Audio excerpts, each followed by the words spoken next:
Bonjour à tous, merci d'être à l'écoute de Sud FM. Sen Radio, le Sénégal enregistre un 6e décès lié au Covid-19. Le patient de 74 ans traité au centre de Louga est décédé hier vers 14h40. 3 décès en moins de 72 heures. Les autorités renforcent la lutte. Les marchés de Touba et Mbacké seront fermés dès demain. Le port du masque obligatoire depuis lundi. La vente explose sur le net. Les prix ont flambé. Les populations de Djibélor en colère, en cause la clé de répartition de l'aide alimentaire. Le gouvernement du Sénégal qui a mis en place le fonds Force Covid-19 reçoit le soutien de l'Union européenne, une contribution de 100 milliards pour la prise en charge des malades. Le professeur Seydi valide le centre de Tomba. La région enregistre à ce jour 30 cas. Saint-Louis gère les alertes. La région a 2 malades sous traitement. 174 000 morts dans le monde, plus de 45 000 aux États-Unis où l'immigration légale a été suspendue. Les précisions à suivre dans nos différentes éditions. La revue de presse sera avec Ndeye Mariam Ndiaye pour compléter nos éditions mises en onde par Pape Abdoulaye Dieye. Les titres en wolof El Hadj Maodo Faye. Asalaamaaleykum. Aleykum salaam ajaratu Issa Niang mbokk yi asalaamaaleykum noo jottali leen bopp xabaar yi. Sénégal réew mi fi nu toll nii yegsi nañ ci seen juróom-benneelu doomu aadama boo xam ne bi faatu na démb ci Covid 19 bi. kooku nag mi ngi tolloon ci juróom-ñaar fukki at yàlla ak ñeent ci Louga lañ doon nemmeekoo aw yaramam foofu la mujj faatoo gannaaw ba nga xamee ne wax nañu ne sax démb ci ngoon daal ak lu ci maanaam bi gannaaw bi jant bi langee ci la daal di ñàkk ba kanam ñetti fan yàlla lu ko matul sax tuuti ñetti doomu aadama daal di faatu ci tawat ji. ba léegi itam kilifa yi nag ne daal nañu gën a dëgëral lépp loo xam ne aju na ci wàllu xeex bi fii lu toll nii. marché bi nekk fële ca Touba ak Mbacké dees na ko tëj li ko tàmbalee fekk ëllëg daal njort nañ ne marché yooyu moom daañu leen ràpp tëj. li ñi nga xam ne nag ñoo di yore wàllu masque yi itam fi mu toll nii ba tey it mu gàddu ko dafa nekk léegi lu jaadu ci askan wi comme mën a doon ku ne loolu altine la dooroon charte boobu ba léegi itam. waaye nag jaay bi ñu koy jaay ci net bi prix yi njëg gi dañ koo yokk loolu itam daal ba ay tolof daal di ci am. askan wi nekk fële ca Djibélor moom dañoo daal di mer ba futt ndax daal ni nga xamee ne noonu la ñu séddalee ceeb bi ak itam aide alimentaire bi maanaam ndimbal li dafa xaw a demeek wet dañoo watee taxas wet. loolu nag moo leen xaw a ëlëm. gouvernement bi nag moom tegoon na ay mbir ak i koppar ak i jumtukaay ci li nga xam ne moom la ñu duppee force Covid 19 ngir lépp mën a saafara. waaye daal ba léegi foofoot ci séddale ma ndaw desandi na aw xambin. daañ ci dikk léegi ci biir xabaar Union européenne nag ñoom bëgg nañ bokk sax ci mbir yi dimbali ko tamit luy tolloog téeméeri milliards suñu ay koppar dugal ko ci rek xeex bi nga xamee ne moom la ñuy xeex Covid 19 fi nu toll nii. ak itam lépp loo xam ne jëm na ci bu fekkee dafa jëm ci ni ñu war a mën a yore tawat ji nag ak doomu aadama yi nga xam ne ñoo wopp professeur Seydi moom wax na daal centre ba nekk fële ca Tambacounda moom daal gis na ne loolee itam lu war a mën a jàppandal lay doon ndax giwaan boobu fanweeri nit ñoo fa am tawat ji fi nu toll nii. Ndar nag moom daal ñoom ñu ngi artu yi tamit daal ci yenn mbir yi foofa tam daal am na lu fa xaw a amandi ci ñi nga xam ne tam ñoom ñoo di ñi fa tawat ñaar te ñu leen di xool seen yaram fi ñu toll nii àddina bi yëpp wërngal kàpp nag bu ñu xayma téeméeri junni ak juróom-ñaar fukk ak ñeent yoo xam ni faatu nañ ci àddina bi. ñeent fukki junni ak juróom yoo xam ni am na fële ci réewum Amérique gannaaw ba nga xamee ne sax ñoom nee ñu lu jëm ci wàllu tukki bi ak tabbi bi immigration bi dañ koy tegandi ba jëmmi jamono daañu ci toftal incha allah yeneen i xabaar.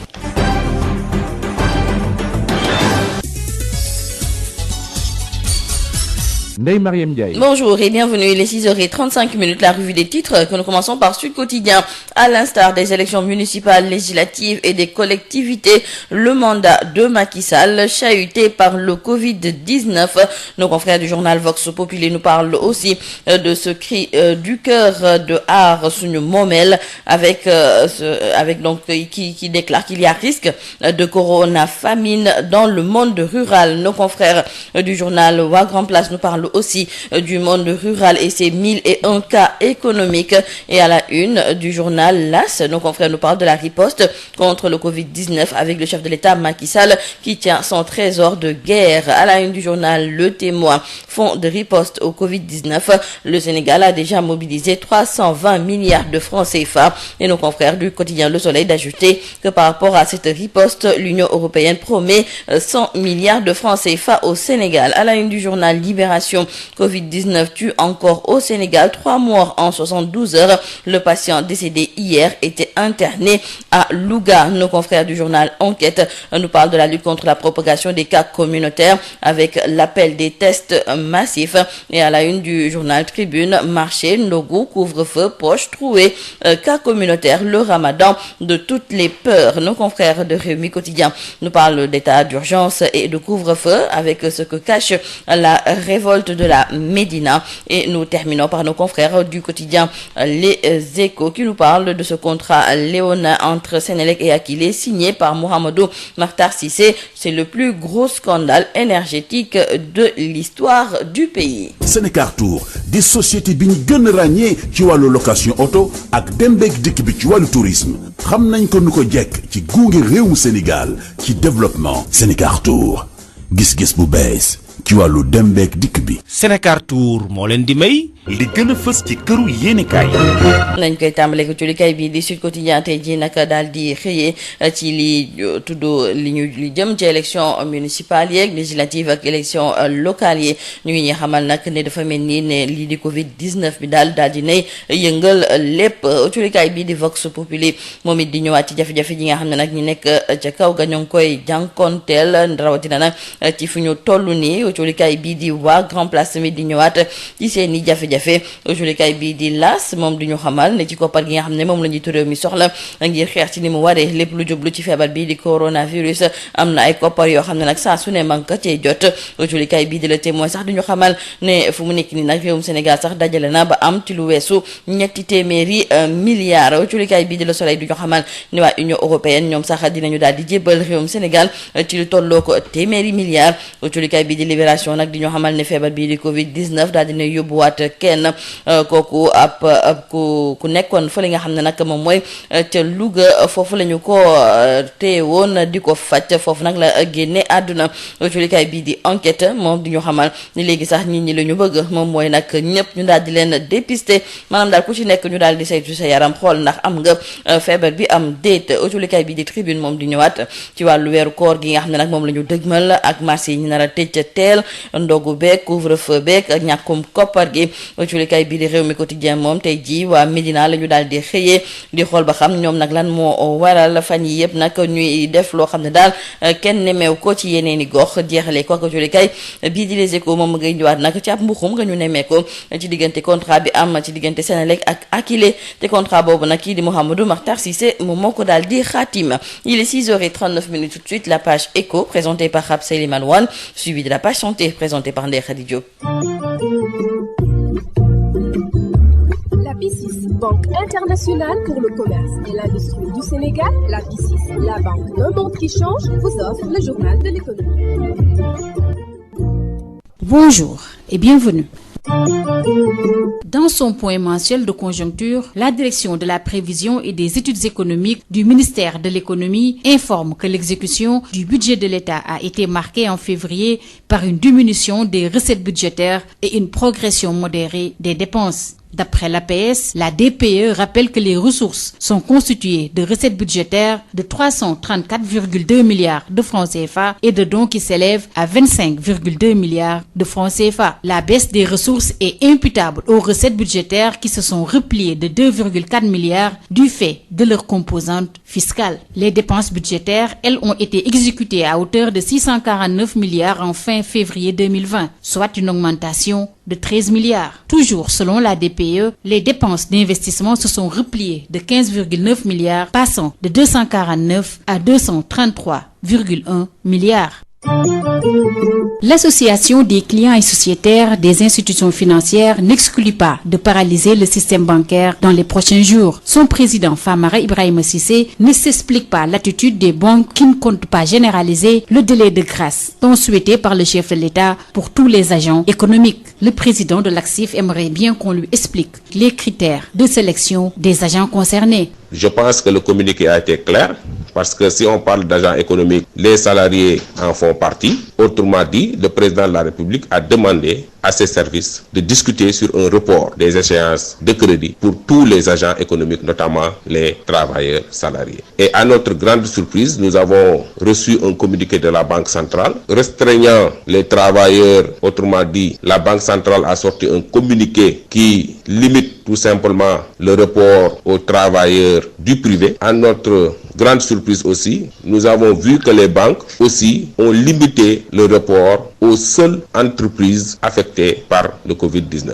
Je ne sais sur la base de quelles statistiques, de quels critères, de quelles études les banques ont ciblé des entreprises pour dire que celles-là sont impactées, celles-là ne sont pas impactées. Que la Banque centrale aussi a ciblé des travailleurs salariés pour dire ceux-là sont impactés, ceux-là ne sont pas impactés. Une situation que nous déplorons et nous avons décidé de prendre la plénitude de nos responsabilités pour que si les banques ne répondent pas à la volonté de l'ACSIF et à la volonté du chef de l'État de reporter les échéances de crédit de 3 mois renouvelables pour tous les agents économiques, nous allons bloquer le fonctionnement de toutes les banques de ce pays. Nous allons paralyser tout le système et nous allons donner des consignes allant dans le sens, n'est-ce pas, de refuser d'être prélevé et de favoriser la paralysie de tout le système bancaire sénégalais.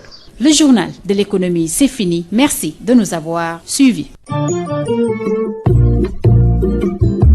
La BICIS, Banque internationale pour le commerce et l'industrie du Sénégal, la BICIS, la banque d'un monde qui change, vous a offert le journal de l'économie. Sud FM chez vous, à tout instant. Biotox anti-moustique pour le corps, les vêtements, les rideaux et draps vous protège contre les moustiques chez l'adulte et l'enfant. Val d'Afrique vous offre votre journal de la santé. Bonjour à tous et bienvenue. Info Santé reçoit ce mercredi professeur Seydou Nourou Diop, bonjour. Bonjour. Vous êtes professeur de médecine interne et diabétologue. Professeur, quel taux de sucre pour pouvoir jeûner? Merci beaucoup. Le ramadan, effectivement, c'est dans quelques jours.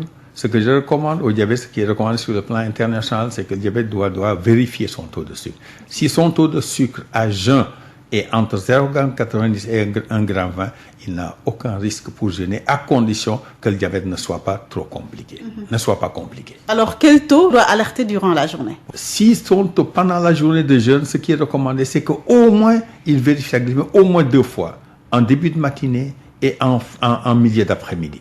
Si en n'importe lequel de ces moments, son taux de sucre est supérieur à 2 g, 2,50 g ou inférieur à 0,70 g, il faut qu'il arrête ce jour-là de jeûner et qu'il revoie son médecin pour ajuster son traitement. Et pour les diabétiques, y a-t-il des précautions particulières à prendre dans ce contexte d'épidémie? Voilà. Ce que je disais, c'est que le diabète n'a pas plus de risque de contracter le virus que l'individu normal.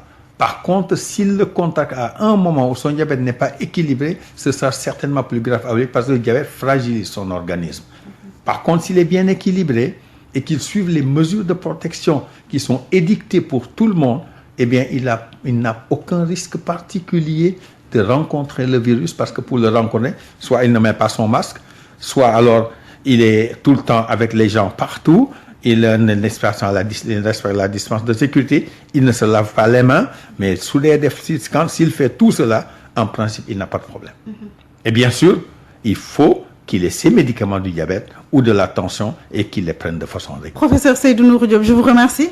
Je vous remercie beaucoup. En tout cas, je vous encourage à continuer et j'en profite pour remercier tous mes collègues du ministère de la Santé et des autres structures qui vraiment mènent un combat formidable, extraordinaire pour que cette maladie nous quitte et nous demandons à Dieu de faire quitter toutes les autres maladies de notre pays. Info Santé, c'est fini. Merci à tous. Biotox anti-moustique pour le corps, les vêtements, les rideaux et draps vous protège contre les moustiques chez l'adulte et l'enfant. Val d'Afrique vous a offert votre journal de la santé. Sud FM, l'info, c'est ici. Sud Matin, le journal. Sud Matin, première édition au sommaire, le Sénégal qui enregistre un 6e décès lié au Covid-19. Le patient de 74 ans traité au centre de Louga est finalement décédé hier. 3 décès en moins de 72 heures.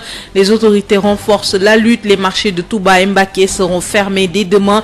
Le port du masque obligatoire depuis lundi. La vente explose sur le net, mais les prix ont flambé. Les populations de Djibélor en colère. En cause, la clé de répartition de l'aide alimentaire. Le gouvernement qui a mis en place le fonds Force Covid-19 reçoit le soutien de l'Union européenne. Une contribution de près de 100 milliards pour la prise en charge des malades. Le professeur Seydi valide le centre de Tambacounda.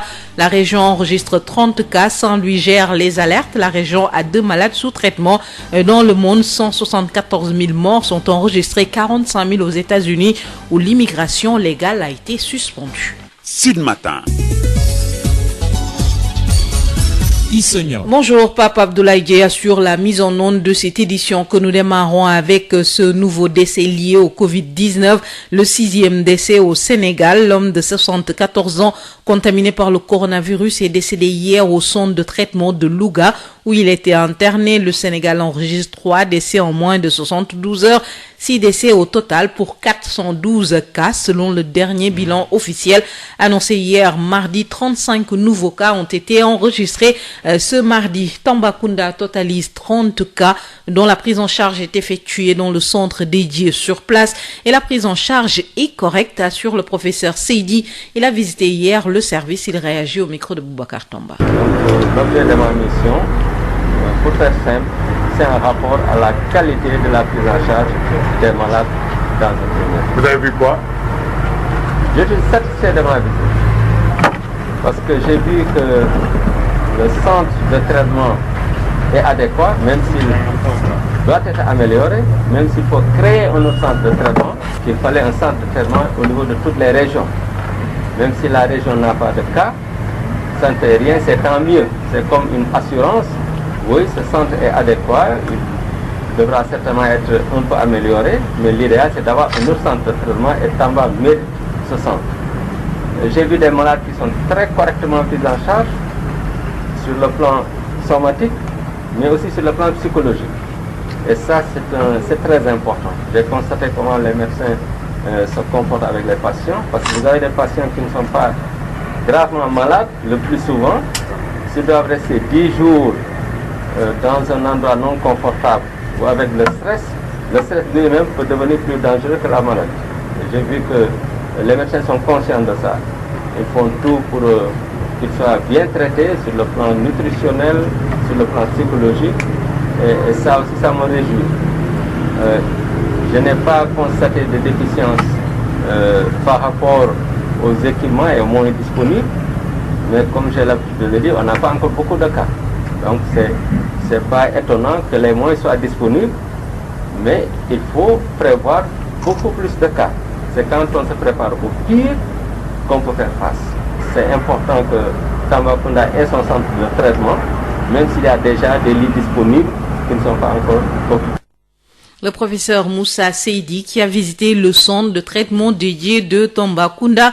La région totalise 30 cas. La région médicale de Saint-Louis gère les alertes et les 2 cas encore sous traitement. Le médecin-chef de région, Dr Seynabou Ndiaye, nous fait le point au micro de Yves Tandé. Au niveau de la région de Saint-Louis, il faut dire que nous avons toujours une gestion des alertes. Nous avons en moyenne 10 à 15 alertes par jour. En moyenne, c'est 50% de ces alertes qui sont validées et si nous avons des cas suspects, ils sont habituellement tous prélevés et pour le moment nous n'avons que des tests négatifs. Nous avons aussi un suivi des voyageurs qui est effectué au sein de la région et pour le moment pour ces voyageurs nous n'avons aucun cas suspect. Nous avons aussi le suivi des cas contacts actuellement à Kumbabang, environ 10 personnes. Ce sont des pêcheurs qui viennent de la zone de Mauritanie. Suivis, ils sont en bon état de santé. Il n'y a pas eu pour le moment de cas suspect. Au niveau de la prise en charge, nous avons 2 patients, un patient de Saint-Louis et un patient de Louga qui sont en traitement et qui ont un état stable. Donc nous avons libéré 4 patients dans la journée du samedi. C'est 2 patients de Saint-Louis et 2 patients de Louga qui sont rentrés chez eux et qui sont en très bon état de santé. Aujourd'hui, par rapport à la prise en charge au niveau de l'hôpital? Oui, il y a des travaux en cours puisqu'au niveau de l'hôpital, nous comptons prendre en charge des cas simples, positifs et des cas compliqués. Et il y a un aménagement qui est en train d'être fait au sein de l'hôpital, aussi bien pour le centre de traitement par rapport à l'entrée et à la sortie, mais aussi l'aménagement du site pour avoir une capacité d'accueil un peu plus importante. Je pense que avec les travaux en cours, nous serons autour de 60 lits au niveau de l'hôpital régional pour la prise en charge du Covid-19. Certes, la situation est moins inquiétante dans la région, mais... Non, je dirais que la situation est toujours inquiétante parce qu'actuellement, nous avons ce que nous appelons l'engagement communautaire qui doit être de mise, de même qu'une grande communication sur le risque. Vous avez vu que de plus en plus, on nous annonce des cas de transmission communautaire et les mouvements de population se font toujours. Il y a des personnes qui vont dans les autres régions et qui reviennent. Et il est important actuellement vraiment d'adopter les mesures barrières, de rester chez soi, de faire le port de masque quand vous allez dans des lieux publics. Les précisions du docteur Seynabou Ndiaye, médecin-chef de la région de Saint-Louis, où 2 malades sont encore sous traitement. Plusieurs cas à Touba et Mbacké, dont les commerçants, des commerçants du marché Ocass. Le marché sera fermé ainsi que d'autres marchés. Et dès demain jeudi, les marchés seront ainsi fermés pendant plusieurs jours pour leur désinfection. Plusieurs réunions se sont tenues pour des mesures concertées et efficaces avec l'implication de tous les acteurs. Après plusieurs cas communautaires à Touba, le médecin-chef de région a recommandé la fermeture des marchés et l'interdiction du transport interurbain. Des cas ont ainsi été recensés à Touba, mais également à Mbacké. Les autorités renforcent la lutte. Retenez que le port du masque est obligatoire depuis lundi, ce qui a entraîné l'explosion des ventes, même sur Internet. Les prix ont également flambé. Un reportage de Hadis. Les achats de masques sont en pleine explosion depuis l'annonce du port obligatoire du masque. De nombreuses pharmacies font face à une rupture de stock. Les consommateurs se ruent alors vers les boutiques en ligne où différents modèles comme les masques chirurgicaux triple pli et FFP2 ou FFP3 leur sont proposés. Face à la forte demande, les prix ont flambé. Mamor est fournisseur de masques en Turquie. C'est dû aussi aux différents fabriques. Par exemple, vous allez trouver des fabriques qui vont vendre la boîte de masques de 50 pièces à 10 000 francs CFA. D'autres vont vendre à 12 000, d'autres vont vendre à 15 000, d'autres vont vendre à 17 500. Ça dépend. Et aussi, il y a maintenant des lois qui sont sorties qui exigent qu'on dédouane les masques ici à Istanbul avant de les envoyer dans d'autres pays. Par exemple, moi qui achète ici un paquet de masques, je vais payer la douane pour chaque pièce de masque avant de payer le transport. Donc c'est ça qui amène la flambée des prix. Maintenant, sur Internet, presque tout le monde est vendeur de masques. Et avec les différents intermédiaires, les prix fléchissent. Il y a les intermédiaires qui sont au pays, au Sénégal par exemple. Par exemple, quand moi je vends les masques à 19 000 ou bien 20 000, eux, ils vont venir me l'acheter et les revendre à un autre revendeur encore. Donc, ce qui fait que les prix vont augmenter de personne à personne jusqu'à l'utilisateur. Alsan est revendeur en ligne. Il renvoie la balle aux fournisseurs qui augmentent le prix selon la demande. Les fournisseurs ont aussi complètement les prix. Ils le vendaient presque à 35 000 francs, ce qui était vraiment déplorable pour un pays si pauvre. Vraiment, l'État devait prendre ses responsabilités, fixer ses prix comme il l'avait fait pour les gels hydroalcooliques. C'est vraiment déplorable et inadmissible. Ce bond dans les prix des masques est d'autant plus dommageable si l'on sait que leur protection n'est pas totalement garantie. Hadisen, le gouvernement du Sénégal qui a mis en place le fonds Force Covid-19 pour faire face à la pandémie. Le Sénégal obtient l'appui de l'Union européenne. L'Union européenne a annoncé la mise à disposition d'une contribution de près de 100 milliards de francs CFA. Les précisions avec Amadou Moustapha Dia. L'Union européenne débloque pour le compte du Sénégal un appui budgétaire de 150 millions d'euros, soit 100 milliards de francs CFA, sous forme de dons, annonce Madame Irène Ingesson, ambassadrice de l'Union au Sénégal, au cours d'une vidéoconférence. Un décaissement en 2 tranches. D'abord, 130 millions d'euros, environ 86 milliards, seront mis à disposition sous forme d'appui budgétaire avec un premier décaissement immédiat de 12,3 millions d'euros, environ 10 milliards de francs CFA. De l'ordre de 150 millions d'euros, soit près de 100 milliards de francs CFA, sur les 1000 milliards annoncés, et ce en soutien du plan de réponse. Soit 130 millions d'euros en aide budgétaire directe et 20 millions en redéploiement de projet. Le tout en dons, bien sûr, non remboursés. Selon le ministre de l'économie, du plan et de la coopération Amadou Hott, cette somme sera entièrement versée dans le fonds Force Covid-19 pour faire face à la pandémie. 85 milliards seront versés donc au fonds Force Covid-19 mais préciser également que les 20 millions d'euros qui restent, comme c'est dans le cadre de projets qu'on va recibler pour atténuer les impacts du Covid-19, on pourra les comptabiliser en dehors du fonds pour en fait maximiser les ressources donc disponibles pour atteindre les populations. Il indique d'ailleurs qu'un montant de 25 milliards sera alloué au secteur dit informel. À 20 ou 25 milliards qui vont être des financements donc à des traits préférentiels au secteur informel. Le ministre Amadou Hott de souligner que dans les prochains jours, ces services et les ministères concernés vont travailler à réaménager les investissements et les projets en cours afin de réorienter les dépenses vers des secteurs prioritaires lourdement frappés par la crise du Covid-19. Amadou Moustapha Dian, le gouvernement du Sénégal qui envisage de soutenir les secteurs touchés, mais également les ménages impactés par le Covid-19. Mais la clé de répartition suscite la colère des populations de Djibélor. Une correspondance de Ignace Ndeye. La distribution des vivres n'a pas encore démarré dans la région que des grincements de dents sont notés dans certaines localités de la région. À Djibélor, un village de reclassement des lépreux, les pensionnaires sont dans tous leurs états en ce moment et pour cause, la clé de répartition des vivres qui installe une colère chez ces populations de Djibélor. Des populations qui se sont même réunies hier pour exprimer leur désarroi et charger la commune de Niaguis dont dépend ce village administrativement. Sur les 52 familles qui vivent dans ce village de Djibélor, 12 bénéficieraient de cette aide alimentaire, selon le chef de village Moussa Faye, qui juge inacceptable cela.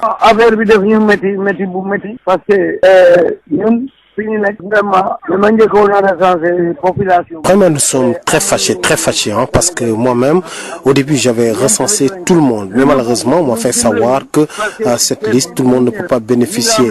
C'est juste 8 personnes, plus 4, ça fait 12 sur toute la population de Djibélor. Ça, vraiment, c'est pas possible parce que nous tous ici, toutes les populations de Djibélor sont démunies, c'est des populations vulnérables. Sinon, on n'a qu'à laisser en tout cas ces vivres là à Niaguis.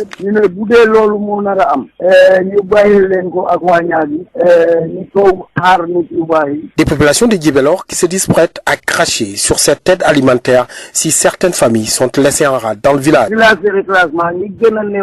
Des gens qui sont malades et qui ne peuvent pas bénéficier en tout cas de cette aide. En tout cas, si toutes les familles ne peuvent pas en avoir, c'est pas la peine. Interpellé sur la question, un adjoint au maire de Niaguis estime que c'est un quota qui est alloué au village de la commune de Niaguis et qu'une rencontre est prévue ce matin avec les populations de Djibélor pour harmoniser les positions sur cette distribution de l'aide alimentaire qui installe déjà la colère à Djibélor. Ziguinchor, Ignace Ndeye, Sud FM. Ignace Ndeye, les conséquences du Covid-19 se font ressentir dans la zone des Niayes, notamment sur la Grande Côte. La situation est désastreuse pour la filière chou, difficile d'écouler et la production à cause du couvre-feu. Les producteurs parlent d'une baisse drastique de leur chiffre d'affaires. Babacar Sow. Covid-19, les impacts négatifs continuent à se faire sentir au niveau de la Grande Côte dans la zone des Niayes, aussi bien chez les pêcheurs que chez les agriculteurs. L'Union des groupements et associations de producteurs maraîchers de Diogo qui s'active beaucoup dans le secteur du chou. Elle parle de problèmes de commercialisation du produit. Avant la pandémie, 100 tonnes de choux étaient commercialisées par semaine, mais à cause de la maladie, la vente est passée à 60 tonnes. D'où le cri de cœur des producteurs de choux de Diogo. Gagne Diop, le président. La pandémie du coronavirus a beaucoup impacté sur la commercialisation du produit chou à travers le Sénégal et plus particulièrement la zone maraîchère de Diogo et environnant. Avant la pandémie, 2000 sacs de choux de 50 kg soit 100 tonnes par semaine se commercialisaient au marché hebdomadaire de Diogo. Durant la période du 1er janvier 2020 au 29 février 2020, à raison de 5250 francs le sac en moyenne, soit 105 francs le kilogramme de chou. Mais lors de l'apparition du coronavirus de la période du 4 mars 2020 au 10 avril 2020, 1200 sacs de choux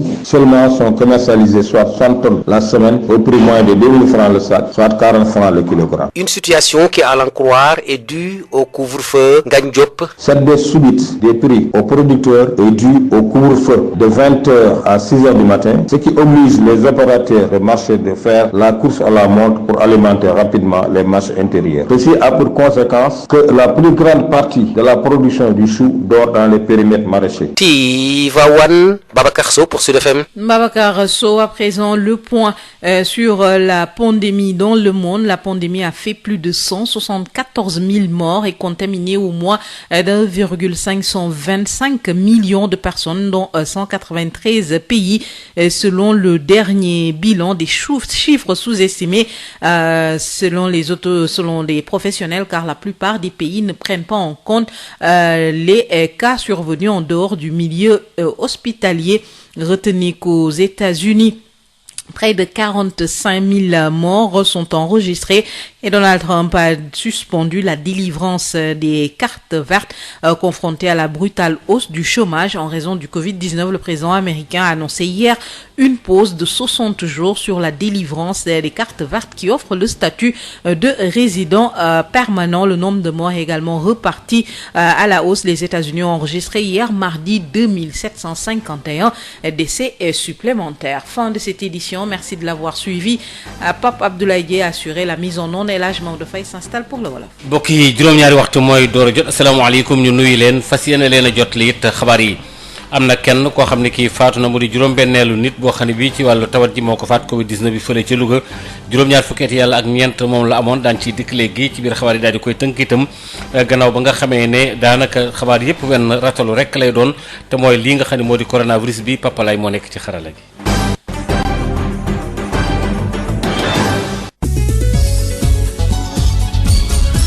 jërë ngeen jëf bokk yi kon ci ànd ngeen ànd ak noonu ci suba cuuy gi kenn ngi nii kook mi ngi tolloon ci juróom-ñaar fukki at yàlla ak ñeent tawat ji nga xam ne moo di Covid-19 bi alawtiku woon ko ñu ne mun yóbboon ko fële ci Louga doon seet aw yaramam kookee mujj na noppalu lim bi ci ñi faatu ci jàngoro ji nga xam ne moo tabbi ci réew mi lu mu gàtt gàtt toll na ci juróom-benni doomu aadama fi nu toll nii yoo xam ne yi wax nañu ne faatu nañ Sénégal nag daanaka lu matul ñetti fan am na ñetti doomu aadama yoo xam ne yi ñàkk nañ seen bakkan lim bi kon nu bamtuwaat ko nekk ci juróom-benni doomu aadama fi nu toll nii li tolloog ñeenti téeméer ak fukk ak ñaar ci ay cas yoo xam ne yi maanaam jot nañ leen a xayma ci ñi nga xam ne ñoom la wopp joojule alawtiku fi ñu toll nii démb lu mu gàtt-gàtt bi ñu xayma fanweeri nit ak juróom yoo xam ne yi wax nañ ne gisoon nañ ne doomu jàngoro jooju mi ngi woon ci seen aw yaram la ñàkk tey itam ñu di kat ci beneen limitam tey ji ci alarba ji ca Tambacounda lu mu gàtt-gàtt fanweeri doomu aadama yoo xam ne yi ñi ngi leen di nemmeeku ñoom itam tawat ji nga xam ne moo di Covid-19 bi moo nekk ci ñoom ci benn santar boo xam ne bi ma nga foofee ñoom nag ñi ngi leen di taxawu naam ci taxawaay itam waaye nag kii di professeur Seydi rek di wax ma nga fa woon sax tamit démb doon nemmeeku ci béréb yooyee ñu déglu ay kàddoom ci micro Boubacar Tamba. lu ñu mën a jàpp mooy man sama xel dal na bi ma visité Tambacounda parce que structure bi baax na waaye il faut ñu am structure à part boo xam ne pour loolu région Sénégal yëpp dañ ko war a am waxoon naa ko si RTS bu yàgg gis naa ne médecins yi ñu ngi toppatoo maladie nu mu waree gis naa maladie kontaan nañ gis naa autorités yi à commencer par gouverneur liggéey mu ngi koy def nu mu waree man xaw ma woon fii la nekk waxuma woon turam sax mais bu cas yi amee fii def ma woo jour boobu ñuy waxtaan ma kontaante bu mu am si gouverneur ndax décision vraiment ferme yi mu jël donc pour wax ne Tamba de wax dëgg yàlla soxla na rek ñu gën ko jàppale waaye amul dara lu muy ñee Dakar wala feneen am nañu réanimateur donc mun nañ jël seen cas yi correctement nu mu waree léegi nag liggéey bu nekk nag dañ ko di améliorer même ñun Dakar lépp amuñ ko si tàng-tàng yu au début am na lu ñu mënoon amoon li des dafa suivre ndànk-ndànk donc loolu daal laa mënoon wax di leen gërëm ñoom ñëpp commencé par gouverneur médecin yi ak infirmier ak directeur hôpital bi ñu leen di jàppale di gërëm ministre de la santé ministre de l'intérieur di beral aussi gërëm chef de l'État parce que jël na responsabilité ba mat sëkk dañ ko wax tëj frontière mu def rassemblement neexul a tere Sénégal mu def te loolu nag moo tax amatuñ cas importé gis ngeen musiba yi ñu ci indi grand rassemblement yi coow yi bëri na mais les fermes sur ça donc loolu it dañuy dimbali parce que ñu bàyyi woon noonu ñu am 30 000 cas tey résultats yu baax yi nga gis duñ ko am bu kenn nax sa bopp lu États-Unis mënul dékku ñun mënuñ ko dékku donc tant que cas yi bëriwul dañ ngeen ko gérer correctement donc souci mais su ngeen amoon fi Tamba 50 000 cas fan lay dugg. kooku di professeur Seydi xam-xam màcc ci wàllu fànn boobu nga xam ne moo di wàllu Covid 19 bi ak li ñuy xool itam defi ba saafara ko ca Ndar moom fukk ak juróom yoo xam ne ñu ngi leen di xool léeg-léeg par bés lu mu gàtt itam ci test yi li ñuy seet itam ci yaramu doomu aadama yi foofu lay ñaar rek ñoo ci nekk ñoo xam ne gàddu nañu doomu jàngoro joojule fi mu toll nii nag am na ci ñeentit ñoo xam ne daal nee ñu wax nañu ñoom wér nañu ci diggante gaawu ak dibéer ji nga xam ne moom la ñu gën a docteur Seynabou Ndiaye fële ca Ndar wax rek askan wi ñu gën a farlu bu baax a baax ci aaru gi ñuy aaru ñu déglu ko ci micro Yves Tendeng. waaw si wàllu Covid bi li ñu mën a wax mooy gis nañ ne Ndar fi ñu toll nii si centre de traitement ñaari nit moo fa des waaye ba léegi ñu ngi continuer di gëstu si biir askan bi ñu ñuy woo ñuy dem di xool parce que am na ñoo xam ne am na yëg-yëg yu ñu am seen yaram ci loolu dinañ ci am ci bés bi fukk ba fukk ak juróom suñu demee xool yenn saay juróom-ñaari wala juróom-ñett yi mooy nekk loolu su ko defee ñuy def prélèvement mais ba léegi prélèvement yi ñu am prélèvement yu négatif la. si kaw loolu ba léegi nit ñi am na ñoo xam ne ñi ñu ngi dem ci région yi di dem di ñëw si voyageurs yooyu ak ñiy jóge Mauritanie am na ñuy yóbbu Koumba Bang di leen suivre am na si ñoo xam ne ñi dañ leen di suñu ñëwee am lu ñu yëg seen yaram ñu testé leen tamit suñu négatif yi ñu continuer di leen xool si diiru fukki fan ak ñeent yi si kaw loolu mën nañu wax ne ba léegi suñu prélèvement yëpp dafa négatif di wax ne am na ñeenti nit effectivement yoo xam ne dañu nekkoon ci hôpital ba ñu leen doon faj génn nañu ñaar yu Ndar ak ñaar yu Louga fi ñu toll ni ñaar nit ñoo fa des te fi ñu toll seen wér-gu-yaram macha allah am na stabilité di am yaakaar ne si ay fan yu néew ñoom it dinañu wër ba ñu génnee leen di wax ne fi ñu toll nii am na loo xam ne lu am solo la askan bi warul yaakaar ne parce que ñaari nit ñoo nekk hôpital rek feebar bi jóge na fi déedéet tey la ñu war a gën a taxaw pour mën a def li ñuy wax mesure barrière di def distanciation bi nit ki warul a jege trop ngay sol masque su dee da ngay dem marché wala da ngay dem ci boutique bi wala da ngay dem lieu public ci ay services yu bari nit bañ a jege yow trop saafonte toog sa kër saa yoo ko mënee mooy nekk li lay gën a aar di raxas sa loxo saay su ne waaye tamit ngay saqat ci sa lemu loxo wala nga ciy tisooli mouchoir soo koy utiliser mu nekk benn nga koy mën a sànni donc nekk na mesure yoo xam ne actuellement lu am solo la ci taxawaayu askan bi ñu koy ñaaxee askan bi nag.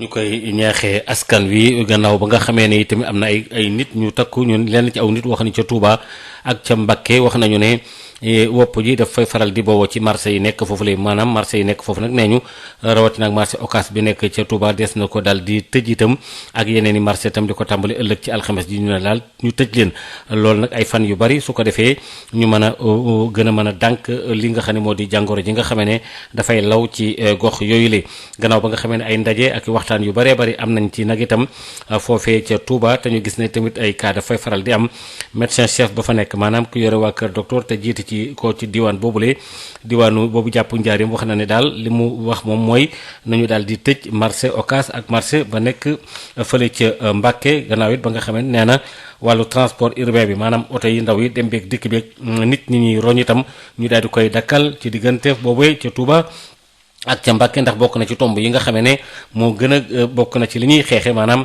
doomu jàngoro ji te moo di ñu wekk jëf joojule li aju yi tamit ci masque yi nga xamee ne dañ koy takk fii nu toll nii altine ba léegi ministre bi ñu dénk wàllu intérieur di Aly Ngouille Ndiaye génne woon na ci ab bataaxal ne daal léegi ñëpp ko war di def amatul xaj ak seen ñëpp rek itam loolu nag tax na njaay mii ñu koy jaay ci net bi daal yëf yi njëggit xaw a yokku xadi seen jëndum masque mu ngi mel ni tulleeg maale gannaaw ba gouvernement bi waxee ne ñëpp dañoo war a soli masque pharmacie yu bari nag amuñu ko waaye jëfandiku yi daw ci l'internet bi foofee nga xamante ne nag modèle yu bari lañ leen di proposer lu ci mel ni ay masque chirurgical yu am ñetti pli FFP2 wala sax FFP3 nit ñi nag niñ ko gën a soxlaa njëg la di gën a yokk Mamor nekk ba Turquie moom dafay yónnee ay masque fii ci Sénégal mu ñuy wax lan moo waral boobu la yokkute. prix dafay varier selon milieu bi par exemple ñun ñu nekk fi Istanbul mën nga jëndee masque benn boîte masque 10 000 francs CFA wala nga jëndee ko 12 500 wala nga jëndee ko 13 000 ba 15 000 francs ça dépend ci qualité masque bi ngay jënd ak ki la ko jaay fi mu la ko jaayee léegi boo ko jëndee ba pare nga fayal ko 2500 dédouanement ba pare nga doog a fay transport bi ko yóbbu Sénégal mooy fret bi arrivé au pays mën na la dikkee ba 17 000 voilà moo tax day cher buy egg ci Sénégal. léegi ci l'internet bi daanaka ñëpp rek ay jaaykatu masque lañu loolu tamit dafay tax ba njëg lu yokku ndax dañuy jënd di jaayaat seen biir. après yow nga bëgg ko jaay koo xamante ne kooku day dem jaayaat ko keneen intermédiaire yi dugg ci biir da nga gis koo xam day ñëw ràng ko ci yow 20 000 dem jaayewaat ko 21 000 kooku jaayee ko keneen 22 000 ba muy egg si ki koy utiliser nga xam ne muy egg si ki koy utiliser kooku ba deful ndànk boîte bi mën na ko dikkee 25 000. Alsaan moom day jënd di jaayaat wala muy ràngu maanaam bu gisee nit kiy jaay masque rek mu proposé ko beneen client mën cee am dara. moom nag gis na ne fournisseurs yi ñoom ñoo yokk njëg yi ndax xam nañ ne nit ñi soxla nañ ko fi mu nekk nii. fournisseurs yi dañuy abuser ci prix yi quoi ñoom dañuy jouer en fonction avancement maladie bi léegi ñoom léegi revendeurs yi dañoo bëri te commande bi xam nga dafa bëri quoi ñoom dañuy jouer ci affaire yi quoi. ci prix yi masque yi cher na trop parce que loo xamante ni doon jar boîte yi doon jar ay 5000 xaw ma 10 000 gars yi jékki-jékki exagéré stock bi ñu am ñoo xamante ni yoroon stock bu bëri ñu dóor ko mu jeex affaire yi manqué ñuy passé commande ay Chine Turquie et tout affaire yi ñëwaat ñu aj prix yi def ay 35 000 masque yi demoon na ba 35 000 francs masque 30 000 du genre doo mën a comprendre quoi. yokkute njëg yi nag ci masque yi nekk na lu doy waar même bu fekkee ne kaaraange gi bu mu war a def ci nit ki des na. réewu tugal yi Union européenne ñoom ne ñu daañu joxe téeméeri milliards ci ay koppar ngir daal jox Sénégal su ko defee mu jëm rek ba léegi itam ci mbir yi nga xam ne moo rek jëm ci wàllu xeex bi nuy xeex itam Union européenne ak leen fi toogal di seen ambassadrice bi nga xam ne moo fi nekk itam di soxna soos wax na ko ci sax ci ay xeetu vidéo yu mu jàkkaarloo woon ak jëwriñ ji nga xam ne moom la ñu dénk wàllu koom mi plan ak tamit jëflante coopération yu demee noonu le loolu kooku di Amadou Hott moom gannaaw ba nga xamee ne yëf yi rot na am nay kàddu yooyu Amadou Hott moom la dénk na ko Moustapha Niang ñu dégg. 85 milliards yooyu ci aide budgétaire la donc ci budget bi lay dem ci fonds force Covid-19 directement c'est très flexible day ñëw dugg ci kees bi ñu utiliser ko pour fay dépense yu ñu war a def yëpp 100 milliards laa waxoon donc des na fukki milliards yu juróom yooyu nag Union européenne dafa décider ay projet yoo xam ne dafa existé woon yoo xam ne ñu ngi ko doon doxal ci dëkk bi projet yoo xam ne mu ngi dimbali par exemple ndaw ñi mu ngi dimbali par exemple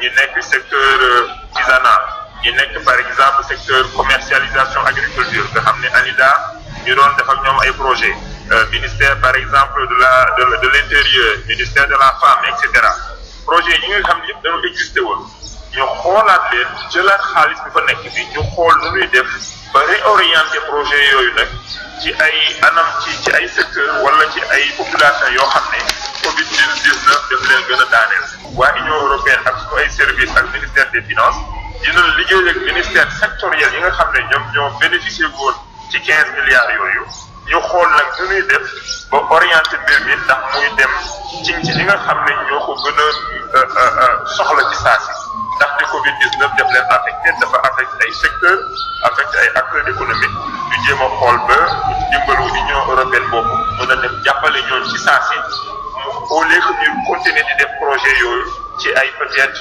ay secteurs yoo xam ne wala ay couches yoo xam ne affecté wul leen trop Covid-19 affecté wul leen trop.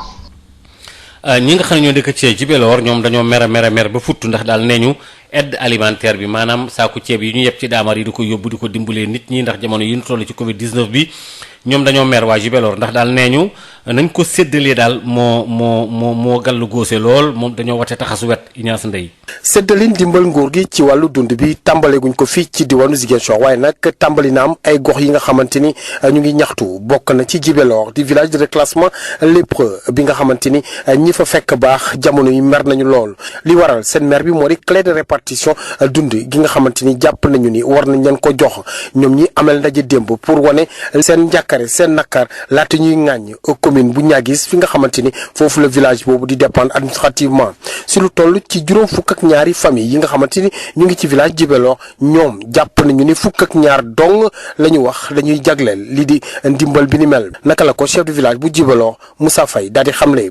affaire bi def ñu métti bu métti parce que ñun fi ñu nekk vraiment dama njëkkoon a recensé population bi yëpp amul carte d'égalité de chance amul ku am li ñu bugg ñu dimbale ñu parce que ceeb bi bu mu ñëwee ñi nga xam ne amuñu bourse te néew doole dañ leen ko war a jox boo ko xayma 8 personnes ak 4 malades day nekkee fukki nit ak ñaar mais ñi fi def yëpp ak ñi feebar yëpp ay néew si doole lañu parce que amuñu dara loolu moo ñu jaaxal moo tax ñu woote réunion tey ci suba dëkk bi yëpp ñu ne bu dee loolu moo nar a am ñu bàyyi leen ko ak waa Niagie ñu toog xaar nit yu baax yi. askan bi nekk ci Djibélor ñu jàpp ni suñu joxul famille yëpp jarul ñu fay indi dund gi di mel ñoom dinañ ko dummóoyu. village de reclassement ñi gën a néew doole yàlla jàpp leen ñu feebar mënuñoo am ci ceeb boobu ay quelques nit di ko am ci dëkk ñu bàyyi ko jàpp yàlla xaar yàlla. non bu ñu mënul doon ñëpp ñu bàyyi leen.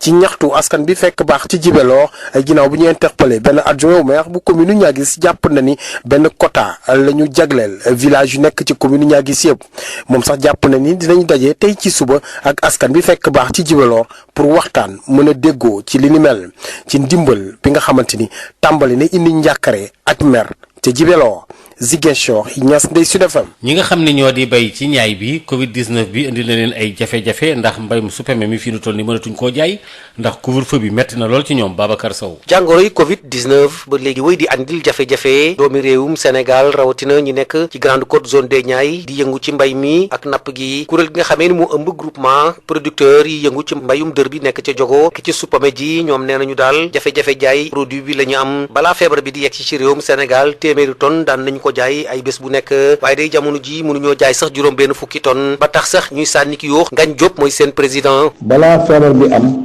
doon nañu jënd lu mu néew néew ñaari junni saaku suuf maanaam bëgg nañu xayma muy 100 tonnes par semaine ci marché Diogo ci période 1er janvier 2020 ba 29 février 2020 boo doon xayma prix lu mu doon jar jamono yooyu ci gën ngaa néew 5250 francs la saako bu nekk maanaam boo ko doon xayma mu nekk 105 francs maanaam ñaar fukk ak benn kilo su bu nekk waaye bi coronavirus bi amee bu ñu seetloo le 4 mars 2020 ba le 10 avril 2020 junniy saako ak ñaari téeméer saako suuf rek juróom benn fukki tonnes par semaine la baana yi di jënd di ko yóbbu ci marché ci biir réew mi ci marché Diogo ak prix boo xam ne vraiment prix bu doy waar la maanaam 2000 francs bu nekk mu jox la 40 francs kilo bu nekk. di loo xam ne lii li ko gën a yokk du lenn lu dul couvre-feu bi Ngagne Diop. loolu nag li ko indi mooy couvre-feu bi nga xam ni de 20h à 6h décrété nañ ko ci biir réew mi mu permettre baana yi di jëkkanteeg waxtu yi balaa leen di 20h di fekk ci yoon bi moo tax duñu mën a yóbbu lu bari ci suuf loolu bi mu amee ñu seetlu ni ci biir tool yi subaa ngi fi ni xas ñor mais gisuñu lu ko jënd seetlu nañu tamit jeexital bi nga xam ni coronavirus bi am na ko seet nañu ni mbay mi am na prix yi amul baana yi mënuñu am marché yi ñu mën a jaay ji ndax tëj nañu marché yëpp daanaka ci heure bi nga xam ne bu ñu départ jóge war dem ci marché yi heure boobu dina leen fekk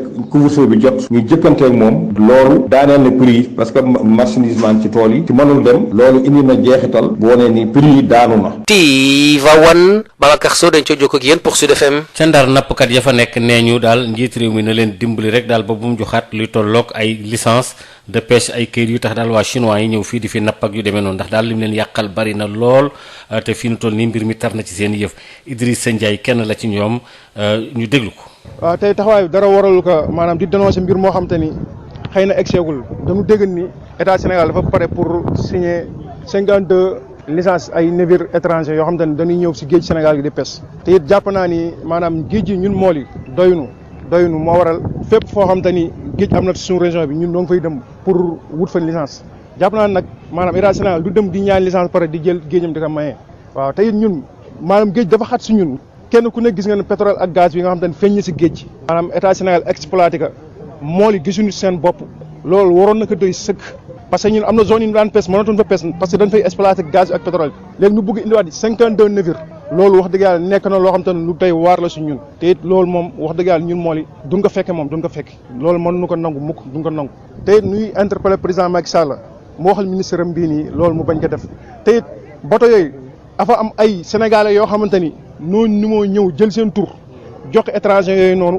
pour ñoom ñu jox leen licence waaw ñooñu kon ñooñu ñooy pexe pour def loolu an bëgg état Sénégal xam loolu kenn ku nekk gis nga fan yi ay bateau turki yoo xam te ni ay sénégalais ñoo jël seen tur jox leen ka ñuy pêche si géej Sénégal di teer port Sénégal di débarquer ay 20 camions yow ndar gii nii janvier février mars da nga daan jàpp jën sax doo ko mën jaay ndax bare mais pour l'instant ni janvier ba février ba mars jën teeru fi kon kenn ku nekk xam ne géej gi maanaam tumranke na jën kon lii ñun tiital nañu ñun mool yi suñu ëllëg kenn xamul fu muy mucc noo ngi interpellé nag président Macky Sall mu wax ci lii te jàpp naa ni maanaam lu olof Njaay naan gumba tal na leen lu tëb teen pour l'instant nii ñëpp noo ngi concentré wu si feebar bi ñoom ñu jaar suuf bi daf yi kenn xamul loolu tamit jaaxal nañu trop noo ngi interpellé nag président Macky Sall comme ñun ñëpp mooy suñu père mu wax ci lii parce que ñun mool yi moom lii du ko nangu mën nu ko seetaan mukk. Sud FM l'info c'est ici. Sud Matin. Issegnan. Sud Matin, seconde édition, Pape Abdoulaye Dièye assure la mise en onde. Bienvenue si vous nous rejoignez. Un 6e décès lié au Covid-19 au Sénégal. L'homme de 74 ans, contaminé par le coronavirus, est décédé hier au centre de traitement de Louga où il était interné. Le Sénégal enregistre 3 décès en moins de 72 heures, 6 décès au total pour 412 cas selon le dernier bilan officiel annoncé hier mardi. 35 nouveaux cas ont été enregistrés hier sur l'étendue du territoire. Tambacounda totalise 30 cas dont la prise en charge est effectuée dans le centre dédié sur place et la prise en charge est correcte, affirme le professeur Moussa Seydi. Il a visité hier le service. Ses propos sont recueillis par Boubacar Tamba. L'objet de ma mission, pour faire simple, c'est un rapport à la qualité de la prise en charge des malades dans le premier. Vous avez vu quoi?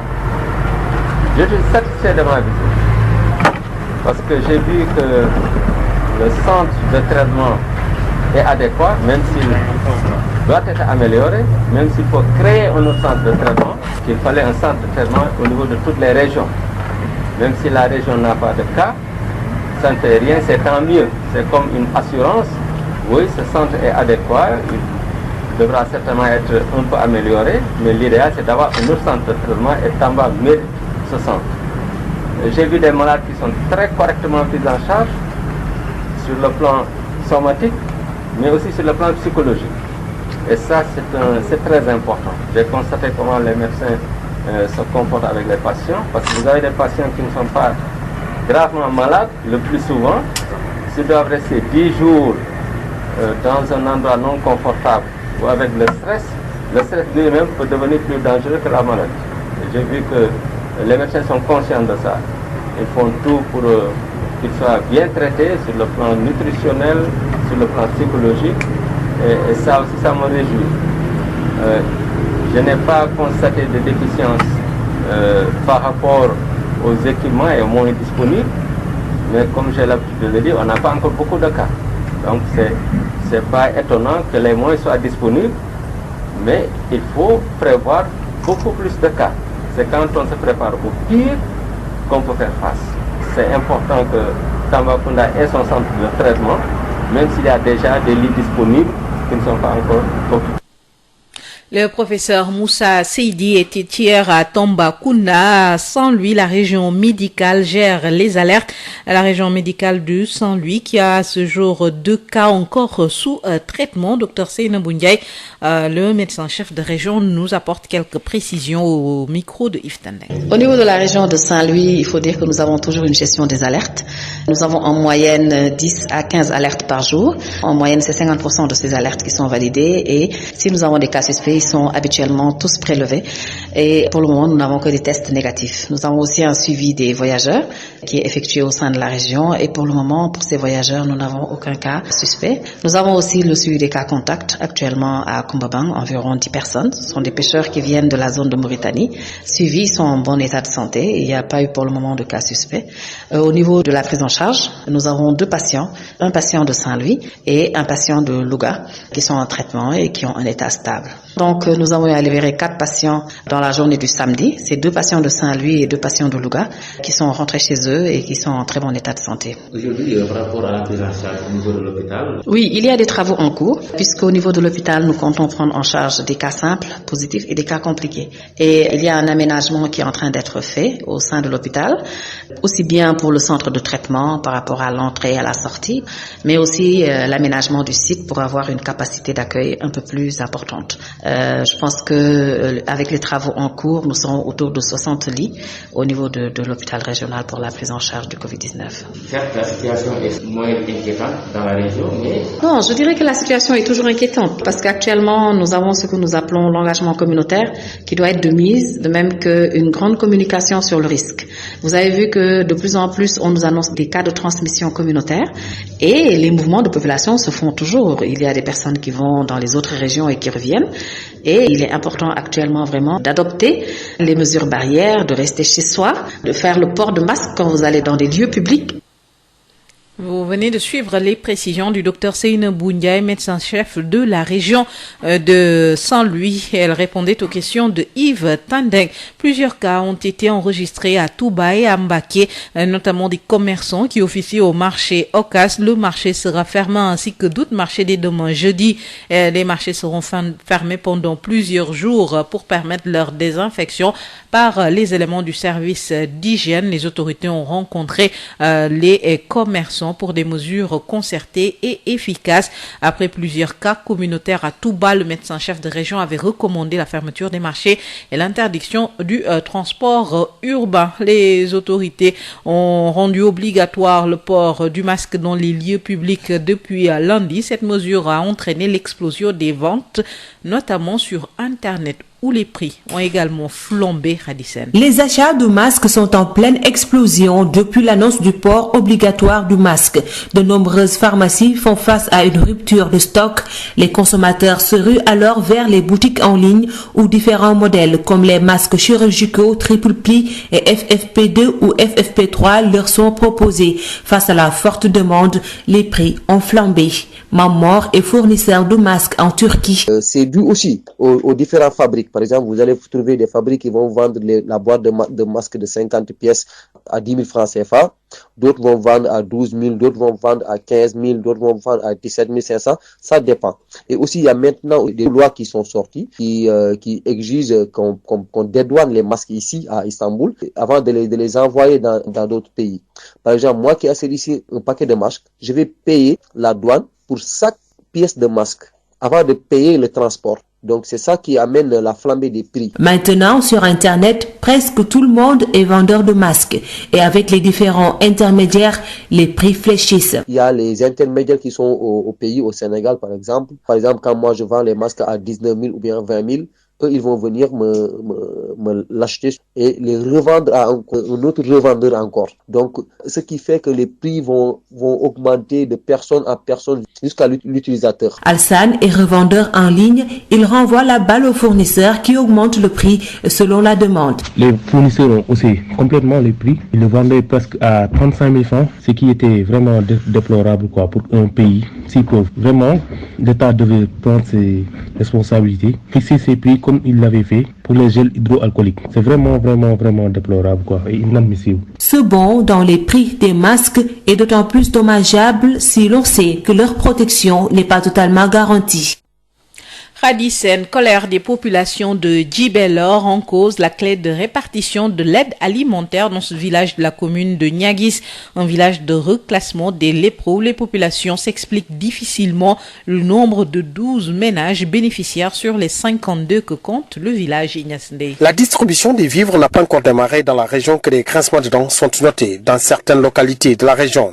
À Djibelor, un village de reclassement des lépreux, les pensionnaires sont dans tous leurs états en ce moment et pour cause la clé de répartition des vivres qui installe une colère chez ces populations de Djibelor. Des populations qui se sont même réunies hier pour exprimer leur désarroi et charger la commune de Niaguis dont dépend ce village administrativement. Sur les 52 familles qui vivent dans ce village de Djibelor, 12 bénéficieraient de cette aide alimentaire, selon le chef de village Moussa Faye, qui juge inacceptable cela.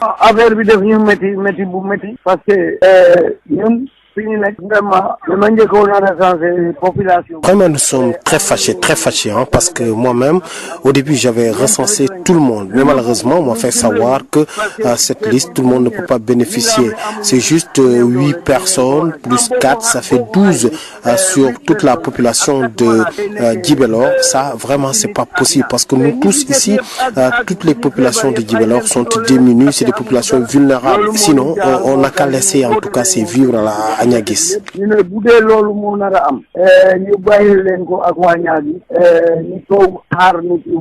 Des populations de Djibelor qui se disent prêtes à cracher sur cette aide alimentaire si certaines familles sont laissées en rade dans le village. Des gens qui sont malades et qui ne peuvent pas bénéficier en tout cas de cette aide. En tout cas, si toutes les familles ne peuvent pas en avoir, c'est pas la peine. Interpellé sur la question, un adjoint au maire de Niaguis estime que c'est un quota qui est alloué au village de la commune de Niaguis et qu'une rencontre est prévue ce matin avec les populations de Djibelor pour harmoniser les positions sur cette distribution de l'aide alimentaire qui installe déjà la colère à Djibélor. Ziguinchor, Ignace Dey, Sud FM. Ignace Ndeye, le comité régional de gestion des épidémies de fatigue décide de soutenir les pensionnaires de la maison d'arrêt de correction de la ville pour lutter contre le Covid-19. Le comité a ainsi mis à leur disposition des denrées et des produits sanitaires pour le respect des consignes sanitaires. Seynabou Gueye, gouverneur de la région de Fatick, s'explique au micro de Ngorsar. Ce qui explique le choix porté sur la maison d'arrêt et de correction de Fatick, c'est que d'abord, depuis la survenue du premier cas au niveau du Sénégal, il se trouve qu'il fallait prendre des mesures très rigoureuses au niveau de ces maisons d'arrêt et de correction. Ils étaient pratiquement en confinement total, c'est-à-dire qu'ils ne pouvaient plus sortir. Même le personnel a été astreint à certaines obligations par rapport à leur circulation, par rapport à leurs allées et venues dans cette maison-là. Aujourd'hui, nous avons pu constater que par rapport à ces gestes barrières, après avoir franchi la porte, nous nous sommes rendus compte de l'effectivité et de l'effectivité même rigoureuse du respect de ces gestes barrières. Et ça nous a permis aussi de constater que par rapport aux bonnes volontés qui ont eu à faire des actions allant dans le sens justement d'appuyer ces maisons-là, qu'il y a eu des bonnes volontés qui ont déjà réagi. Aujourd'hui, il était question de leur faire un clin d'œil venant du comité régional de gestion de ces épidémies, parce que nous savons qu'aujourd'hui, ces maisons-là méritent toute notre attention, compte tenu de leur sensibilité, compte tenu du fait qu'ils ont une grande particularité par rapport au reste de la population. C'est pourquoi nous avons réellement tenu aujourd'hui à venir leur faire aussi un geste de générosité de ce comité-là pour les aider véritablement à faire face à cette pandémie. Les conséquences de cette pandémie dans la zone des Niayes, la situation est désastreuse, notamment pour la filière chou. Difficile d'écouler le produit à cause du couvre-feu, Babacar Sow. Covid-19, les impacts négatifs continuent à se faire sentir au niveau de la Grande Côte dans la zone des Niayes, aussi bien chez les pêcheurs que chez les agriculteurs. L'Union des groupements et associations de producteurs maraîchers de Diogo qui s'activent beaucoup dans le secteur du chou, elle parle de problèmes de commercialisation du produit. Avant la pandémie, 100 tonnes de choux étaient commercialisées par semaine, mais à cause de la maladie, la vente est passée à 60 tonnes. D'où le cri de cœur des producteurs de choux de Diogo. Gagne Diop, le président. La pandémie du coronavirus a beaucoup impacté sur la commercialisation du produit chou à travers le Sénégal et plus particulièrement la zone maraîchère de Diogo et environnant. Avant la pandémie, 2000 sacs de choux de 50 kg soit 100 tonnes par semaine se commercialisaient au marché hebdomadaire de Diogo. Durant la période du 1er janvier 2020 au 29 février 2020, à raison de 5250 francs le sac en moyenne, soit 105 francs le kilogramme de chou. Mais lors de l'apparition du coronavirus de la période du 4 mars 2020 au 10 avril 2020, 1200 sacs de choux seulement sont commercialisés, soit 100 tonnes la semaine, au prix moyen de 2000 francs le sac, soit 40 francs le kilogramme. Une situation qui, à l'en croire, est due au couvre-feu. Gagne Diop. Cette baisse subite des prix aux producteurs est due au couvre-feu de 20h à 6h du matin, ce qui oblige les opérateurs de marché de faire la course à la montre pour alimenter rapidement les marchés intérieurs. Ceci a pour conséquence que la plus grande partie de la production du chou dort dans les périmètres maraîchers. Tivaouane, Babacar Sow pour Sud FM. Babacar Sow, l'Union européenne annonce la mise à disposition de sa contribution de presque de 100 milliards de francs CFA en don pour le Sénégal dans le cadre de la lutte contre le coronavirus et ses impacts. L'ambassadrice de l'Union européenne au Sénégal a fait cette annonce hier en marge d'une vidéoconférence de presse animée par le ministre de l'économie, du plan et de la coopération. La subvention sera entièrement allouée au fonds Force Covid-19.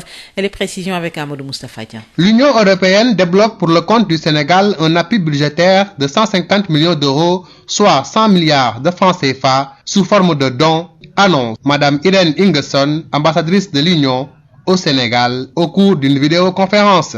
Un décaissement en 2 tranches. D'abord, 130 millions d'euros, environ 86 milliards, seront mis à disposition sous forme d'appui budgétaire avec un premier décaissement immédiat de 12,3 millions d'euros, environ 10 milliards de francs CFA. De l'ordre de 150 millions d'euros, soit près de 100 milliards de francs CFA, sur les 1000 milliards annoncés, et ce en soutien du plan de relance. Soit 130 millions d'euros en aide budgétaire directe et 20 millions en redéploiement de projet. Le tout en dons, bien sûr, non remboursable. Selon le ministre de l'économie, du plan et de la coopération Amadou Hott, cette somme sera entièrement versée dans le fonds Force Covid-19 pour faire face à la pandémie. 85 milliards seront versés donc au fonds Force Covid-19, mais préciser également que les 20 millions d'euros qui restent, comme c'est dans le cadre de projets qu'on va recibler pour atténuer les impacts du Covid-19, on pourra les comptabiliser en dehors du fonds pour en fait maximiser les ressources donc disponibles pour atteindre les populations. Il indique d'ailleurs qu'un montant de 25 milliards sera alloué au secteur dit informel. À 20 ou 25 milliards qui vont être des financements donc à des traits préférentiels au secteur informel. Le ministre Amadou Hott de souligner que dans les prochains jours, ces services et les ministères concernés vont travailler à réaménager les investissements et les projets en cours afin de réorienter les dépenses vers des secteurs prioritaires lourdement frappés par la crise du Covid-19.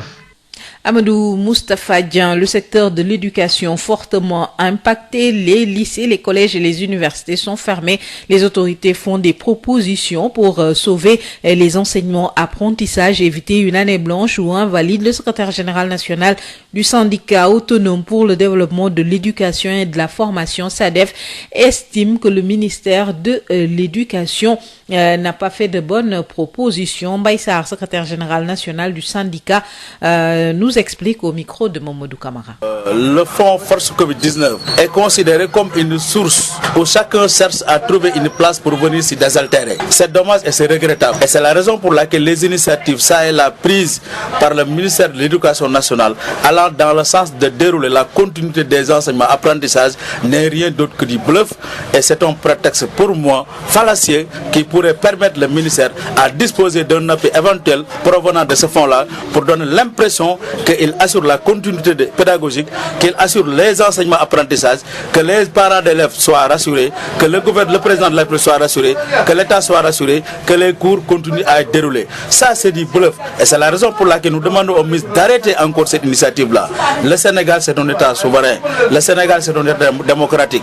Le Sénégal est composé par des hommes et des femmes lucides qui réfléchissent et qui ont le sens du devoir et de la responsabilité. Et c'est la raison pour laquelle notre organisation s'injure contre cet état de fait et interpelle le ministre pendant qu'il est encore temps d'arrêter ces initiatives fallacieuses qui ne servent qu'à tromper l'opinion et à desservir le parler de 1 milliard de francs CFA. C'est un fonds parce que nous avons appris que le programme concocté par le ministère de l'Éducation relatif justement à la formation à distance requiert un montant de 1 milliard. Et ce 1 milliard serait tiré du fonds Force Covid pour alimenter ce programme. Et c'est un programme qui est déjà voué à l'échec. Parce que dès l'entame, vous voyez, le programme n'a pas attiré l'adhésion. Parce que toute initiative allant dans le sens de favoriser le système éducatif, toute réforme doit être menée de manière consensuelle, sinon elle est vouée à l'échec. Et cette réforme initiée par le ministère de l'Éducation, consistant à assurer la continuité pédagogique par le biais de l'enseignement à distance par le canal de la télévision, est vouée à l'échec et ne requiert pas l'assentiment populaire. Et c'est la raison pour laquelle nous ne sommes pas d'accord sur cette manière de faire et nous ne voudrons pas que demain, que l'on se serve de cette méthode pour justifier les fonds tirés du force Covid-19. On venait de suivre les propos de Mbaye Sarr, secrétaire général national du syndicat autonome pour le développement de l'éducation et de la formation. SADEF direction Saint-Louis où les acteurs de la pêche invitent le chef de l'État à ne pas attribuer 56 nouvelles licences de pêche à des navires chinois. Ces acteurs attirent l'attention du chef de l'État, l'attention du ministre de la Pêche et de l'économie maritime sur la situation actuelle du secteur et sur la gestion jugée dangereuse des ressources halieutiques. Moustapha Dian, porte-parole de l'Union nationale des pêcheurs artisanaux, au micro de Yves Tandek. Voilà, nous sommes aujourd'hui mobilisés parce que nous avons été alertés par une lettre ouverte adressée par le GAIPES au ministère de la Pêche à propos d'une commission d'attribution de licences qui doit se réunir incessamment pour attribuer 56 nouvelles licences à des bateaux chinois. Alors cette lettre ouverte a été suivie par une déclaration de toutes les organisations de pêche du Sénégal. Dans cette déclaration, nous attirons l'attention de Monsieur le Président de la République sur la situation dramatique que vit la pêche aujourd'hui, sur la gestion dangereuse des ressources halieutiques par le ministère de la Pêche. Tout le monde sait que l'exploitation du pétrole et du gaz va commencer d'ici 1 an à Saint-Louis, à Kayar, à Rufisque Offshore, à Sangomar et en Casamance. Ça veut dire qu'il va rester peu de place pour la pêche. Cet espace maintenant qui va rester et que nous partageons déjà avec 150 navires déjà installés au Sénégal, auxquels se sont ajoutés les 38 navires européens dont le contrat a été renouvelé au mois de décembre. Ces bateaux européens qui ont déjà pillé nos ressources de 2014 à 2019. On leur a encore renouvelé le contrat pour 5 ans. Aujourd'hui, tout le monde l'a constaté. Depuis le mois de janvier, février, mars, il n'y a pas eu de poisson dans notre pays. Donc aujourd'hui, la pêche qui assure la nutrition de la population, cette pêche aujourd'hui est menacée. Nous lançons un appel à son Excellence, Monsieur le Président Macky Sall. On ne peut pas permettre à des Chinois, à des Européens, à n'importe qui, des Turcs, de venir nous enlever le pain de la bouche. C'est ce poisson qui nourrit le Sénégal. Et trop, c'est trop. Sud Matin, l'invité du jour.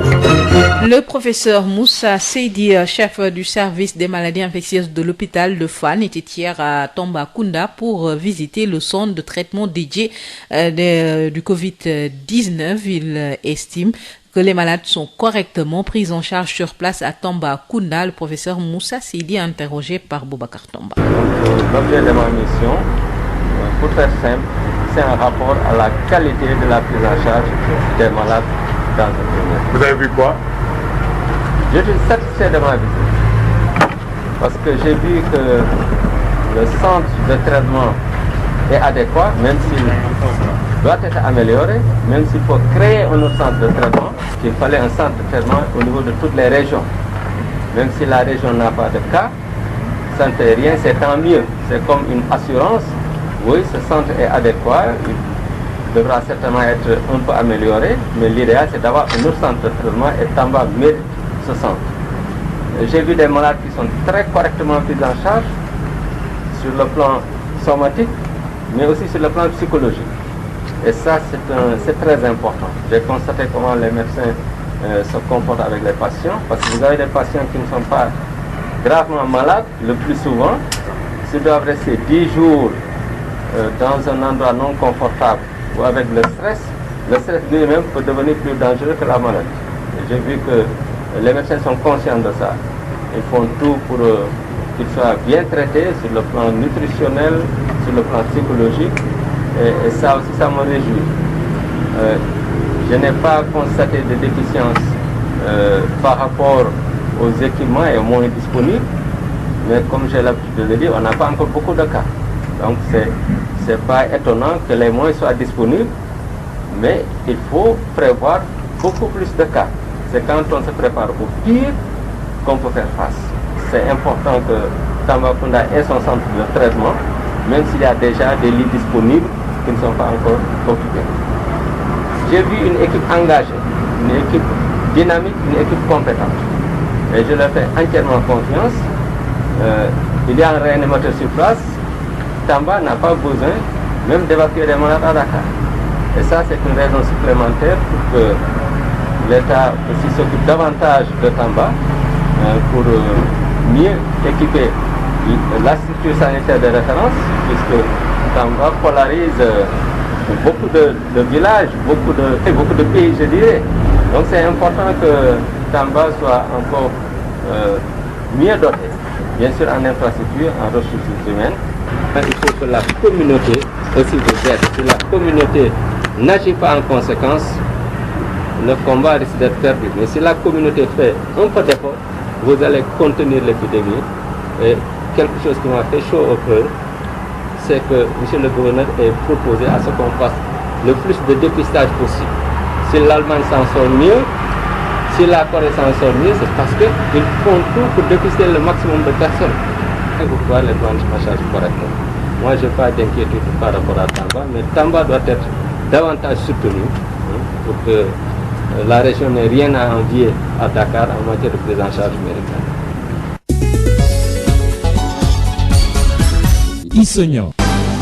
Fin de cette édition, merci de l'avoir suivi. Papa Abdoulaye Dieye a assuré la mise en onde, le journal en Wolof à 8h avec El Hadj Maodo Faye. Bonne suite de programme sur cette radio.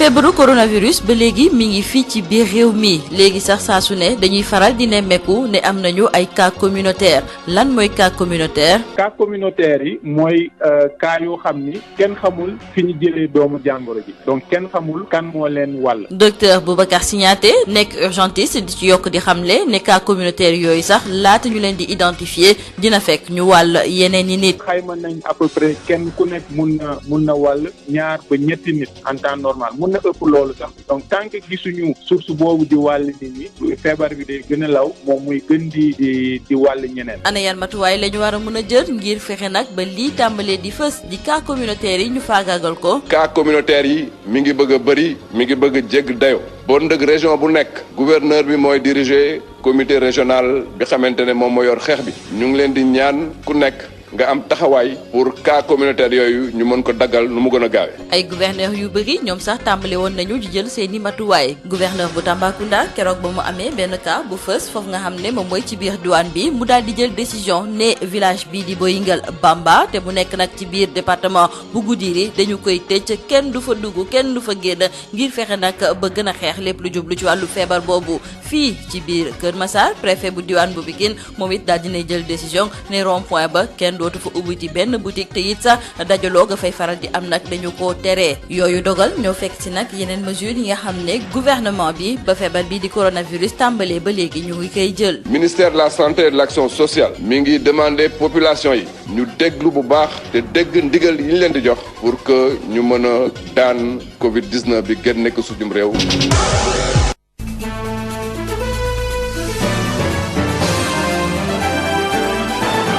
Stop coronavirus.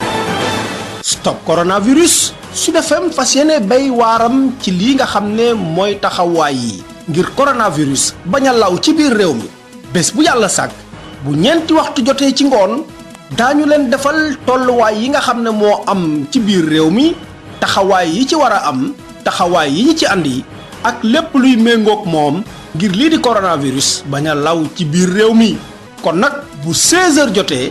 bu ko kenn wuute ci Sud FM 98.5 yéen yi tamit di ngeen mën a bokk ci stop coronavirus su ngeen wootee ci 88 628 98 98.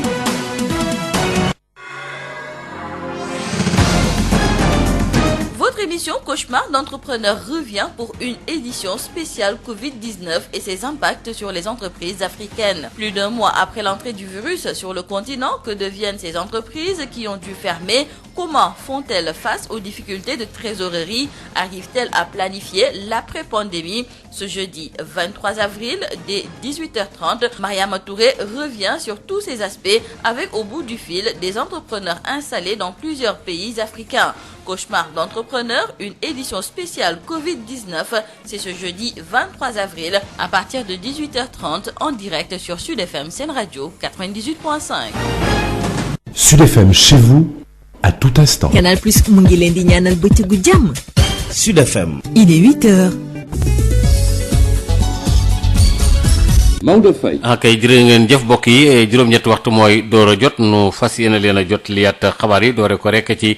am na keneen ko faatu mu di juróom-benneelu doomu aadama boo xam ne bi ngi tollam ci juróom-ñaar fukki at yàlla ak ñeent ma nga faatoo fële ca Louga ñu fa doon nemmeeku aw yaramam gannaaw ba nga xamee ne réew mi luy tolloog ñetti fan rek wala sax lu ko manqué ñetti doomu aadama ñàkk nañ seen bakkan ci Covid 19 bi ca Tambacounda fanweeri nit yu ñu fa jot a nemmeeku ci ñu ngi topp nag seenu yaram am na fa sax fi ñu toll ni benn santar boo xam ne bii def nañ ko foofule ngir xool leen bu baax a baax ba docteur Seydi sax demoon seeti leen am ci mbégte lool ci micro Boubacar Tamba. lu ñu mën a jàpp mooy man sama xel dal na bi ma visité Tambacounda parce que structure bi baax na waaye il faut ñu am structure à part boo xam ne pour loolu région Sénégal yëpp dañ ko war a am waxoon naa ko ci RTS bu yàgg gis naa ne médecins yi ñu ngi toppatoo maladie nu mu waree gis naa maladie yi kontaan nañ gis naa autorités yi à commencer par gouverneur liggéey mu ngi koy def nu mu waree man xaw ma woon fii la nekk waxuma woon turam sax mais buy cas yi amee fii def ma woo jour boobu ñuy waxtaan ma kontaante bu mu am ci gouverneur ndax décision vraiment ferme yi mu jël donc pour wax ne Tamba de wax dëgg yàlla soxla na rek ñu gën ko jàppale waaye amul dara lu muy ñee Dakar wala feneen am nañu réanimateur donc mun nañ jël seen cas yi correctement nu mu waree léegi nag liggéey bu nekk nag dañ ko di améliorer même ñun Dakar lépp amuñ ko si tàng-tàng yu au début am na lu ñu mënoon amoon li des dafa suivre ndànk-ndànk donc loolu daal laa mënoon wax di leen gërëm ñoom ñëpp commencé par gouverneur médecin yi ak infirmier ak directeur hôpital yi ñu leen di jàppale. ca Ndar am na fa ñaar yoo xam ni moom bopp gi moom la ñu yore ñu ngi leen di seetlu bu baax di nemmeeku seenu yaram am na ci ñeentit ñoo xam ni wax nañu ne wér nañu ñu ngi am ti ab lim boo xam ne bi léeg-léeg ñu xool seenu yaram docteur Seynabou Ndiaye nag di gën a ñaax askan wi ñu déglu ko ci micro Yves Tendeng. waaw si wàllu Covid bi li ñu mën a wax mooy gis nañ ne Ndar fi ñu toll nii si centre de traitement ñaari nit moo fa des waaye ba léegi ñu ngi continuer di gëstu si biir askan bi ñu ñuy woo ñuy dem di xool parce que am ñoo xam ne am na yëg-yëg yu ñu am seen yaram ci loolu dinañ ci am ci bés bi fukk ba fukk ak juróom suñu demee xool yenn saay juróom-ñaari wala juróom-ñett yi mooy nekk loolu su ko defee ñuy def prélèvement mais ba léegi prélèvement yi ñu am prélèvement yu négatif la si kaw loolu ba léegi nit ñi am na ñoo xam ne ñi ñu ngi dem ci région yi di dem di ñëw si voyageurs yooyu ak ñiy jóge Mauritanie am na ñuy yóbbu Koumba di leen suivre am na si ñoo xam ne ñi dañ leen di suñu ñëwee am lu ñu yëg seen yaram ñu testé leen tamit suñu négatif yi ñu continuer di leen xool si diiru fukki fan ak ñeent yi si kaw loolu mën nañu wax ne ba léegi suñu prélèvement yëpp dafa négatif di wax ne am na ñeenti nit effectivement yoo xam ne dañu nekkoon ci hôpital ba ñu leen doon faj génn nañu ñaar yu Ndar ak ñaar yu Louga fi ñu toll ni ñaar nit ñoo fa des te fi ñu toll seen wér-gu-yaram macha allah am na stabilité di am yaakaar ne si ay fan yu néew ñoom it dinañu wër ba ñu génnee leen di wax ne fi ñu toll nii am na loo xam ne lu am solo la askan bi warul yaakaar ne parce que ñaari nit ñoo nekk hôpital rek feebar bi jóge na fi déedéet tey la ñu war a gën a taxaw pour mën a def li ñuy wax mesure barrière di def distanciation bi nit ki warul a jege trop ngay sol masque su dee da ngay dem marché wala da ngay dem ci boutique bi wala da ngay dem lieu public ci ay service yu bari nit bañ a jege yow trop saafonte toog sa kër saa yoo ko mënee mooy nekk li lay gën a aar di raxas sa loxo saay su ne waaye tamit ngay saqat ci sa lemu loxo wala nga ciy tisooli mouchoir soo koy utiliser mu nekk benn nga koy mën a sànni donc nekk na mesure yoo xam ne actuellement lu am solo la ci taxawaayu askan bi ñu koy ñaaxee askan bi nag.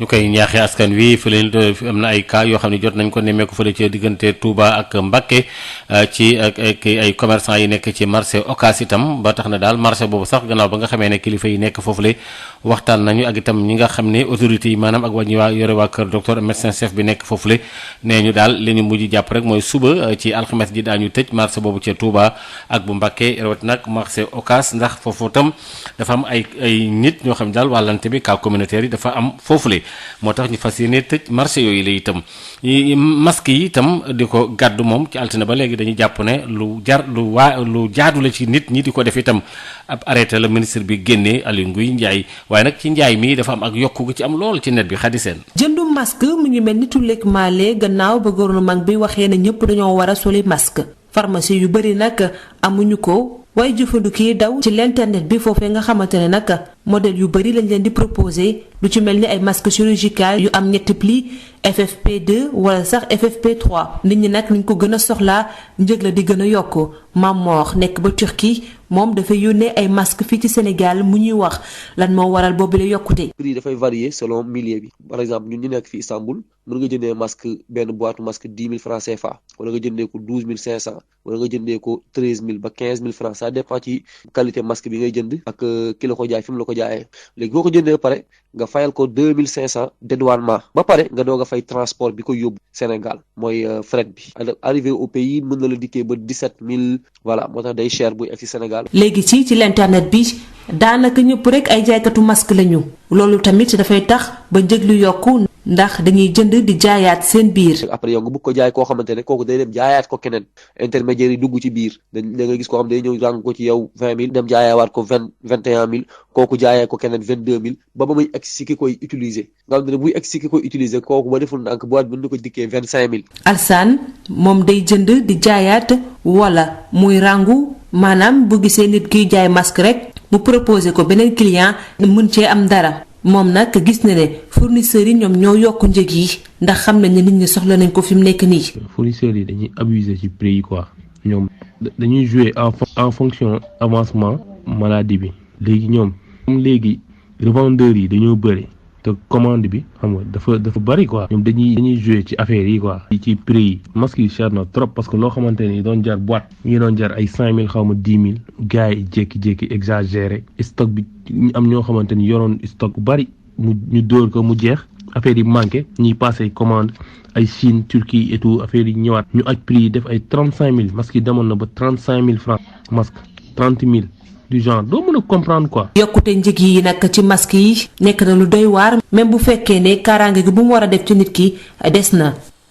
ca ñi nga xam ne ñoo nekk askan ne fële ca Jubeloor ñoom ca diwaanu ci Ziguinchor gox yooyu ko wër ñoom dañoo mer ci séddale mi nga xam ne moo jëm ci wàllu aide alimentaire yi ceeb yi demee noonu yegseegul waaye nañ ko tëralee daal neexu leen Ignace Ndeye. séddalin dimbal nguur gi ci wàllu dund bi tàmbale guñ ko fii ci diwaanu Ziguinchor waaye nag tàmbali na am ay gox yi nga xamante ni ñu ngi ñaxtu bokk na ci Jubeloor di village de reclassement lépreux bi nga xamante ni ñi fa fekk baax jamono yi mer nañu lool li waral seen mer bi moo di clé de répartition dund gi nga xamante ni jàpp nañu ni war nañ leen ko jox ñoom ñi amal ndaje démb pour wane seen njàkkare seen nakar laata ñuy ŋàññ commune bu Niaguis fi nga xamante ni foofu la village boobu di dépendre administrativement si lu toll ci juróom fukk ak ñaari famille yi nga xamante ni ñu ngi ci village Jubeloor ñoom jàpp nañu ni fukk ak ñaar dong la ñu wax lañuy jagleel lii di ndimbal bi ni mel naka la ko chef de village bu Jubeloor Moussa Faye daal di xamle. affaire bi def ñu métti bu métti parce que ñun fi ñu nekk vraiment li ma njëkkoon a recensé population bi yëpp amul carte d'égalité de chance amul ku am li ñu bugg ñu dimbale ñu parce que ceeb bi bu mu ñëwee ñi nga xam ne amuñu bourse te néew doole dañ leen ko war a ñoom boo ko xayma 8 personnes ak 4 malades day nekkee fukki nit ak ñaar mais ñi fi dëkk yëpp ak ñi feebar yëpp ay néew si doole lañu parce que amuñu dara loolu moo ñu jaaxal moo tax ñu woote réunion tey ci suba dëkk bi yëpp ñu ne bu dee loolu moo nar a am ñu bàyyi leen ko ak waa Niaguis ñu toog xaar nit yu bàyyi. askan bi nekk ci Jubeloor ñu jàpp ni suñu joxul famille yëpp jarul ñu fay indi dund gi di mel ñoom dinañ ko dummóoyu. village de reclassement ñi gën a néew doole yàlla jàpp leen ñu feebar mënuñoo am ci ceeb boobu ay quelque nit di ko am ci dëkk ñu bàyyi ko jàpp yàlla xaar yàlla. non bu ñu mënul doon ñëpp ñu bàyyi leen. ci ñaxtu askan bi fekk baax ci Jubeloor ginnaaw bu ñu interpellé benn adjoint au maire bu commune Niaguis jàpp na ni benn quota la ñu jagleel village yu nekk ci commune Niaguis yëpp moom sax jàpp na ni dinañ daje tey ci suba ak askan bi fekk baax ci Jubeloor pour waxtaan mën a déggoo ci li ni mel ci ndimbal bi nga xamante ni tàmbali na indi njàkkare ak mer te Jubeloor Ziguinchor Ignace Ndeye Sud FM. Ignace Ndeye ñi nga xam ne tam ñoo yore mbir yi di xeex wàllu Covid 19 bi ca Fatick am na comité boobule daal lu ñu dem ca kaso bi nekk foofu lay jàppale ñi nga xamee ne tam ñoom la ñu denc foofu la daal tëj leen fa jox leen ay jumtukaay ak ay dundu Seynabou Guèye moom am ay kàddu yu mu dénk Ngor Sarr. li tax tey jii ñu ñëw fi gis nañ ne maison d'arrêt et de correction bu Fatick bi Sénégal amee premier cas ba léegi nekk nañ ci situation bu doy waar parce que génnatuñu dematuñu duggatuñu même détenu de confiance yi fi nekkoon te ñu amoon possibilité di liggéey ci yenn services yi ñooñu génnatuñu boo demee ci loolu xëy na ci détenu mais même ci personnel bi tey jii ñoom dañoo jël seen matuwaay ca njëlbeen maanaam même personnel bi sax am na rigueur bu ñuy dawee ba seen dugg ak génn tamit dañ koo wàññi ci loolu ma yaakaar ni particularité li ñu yore la maanaam fi ñu yore moo doy waar moo sensible ba tax na ñoom mënuñu tey ji xaar yeneen mesures yu gën a rigoureuse pour appliquer ko ndax ñoom dañ ci teel a dugg te yaakaar naa ni loolu biñ ko defee bi ñu ñëwee seetlu nañu même ci bunt bi que geste barrière boo ñëwee ñu seet la ak thermoflash sa température ndagam dafa élevé am déet seet tamit jox la gel sa loxo mën a set balaa ngay dugg bi ñu duggee tam seetlu la ñi fi fekk ñëpp ku ci nekk te nekk ci biir rek yaa ngi ak sa masque loolu firndeel na ne wax dëgg ñoom nekk nañ ci te wax dëgg demee nañ ci ak rigueur bu am solo ba tax tey jii duñu mën lu dul jaajëfal la xëy na nag ginnaaw dañu nekk ci situation boo xamante ni ñoom it duñu génn duñu dem il faut que nit ñi di leen gëstu du lenn lu dul tey jii ñëw lu ñu leen mën a jàppale ci produit yi assurer geste barrière yooyu ñu am ko waaye tamit leneen loo xamante ni tey jii comme ay vivre mooy ay ceeb ay diwlin nag yooyu nga xamante ni ñun am na luñ ci jot ñu ñëw jox leen ci seen wàll xëy na dinañ ci ay fan yu néew dinañ ciblé sax yeneen pour jox leen waaye lii dafa doon lu am solo loo xamante ni bëggoon nañ tey jii ci maison d'arrêt et de correction bu Fatick ñu jox leen ko ñu xam ne ñoom it ñoo ngeek ñun te ñun it fàttewuñu leen.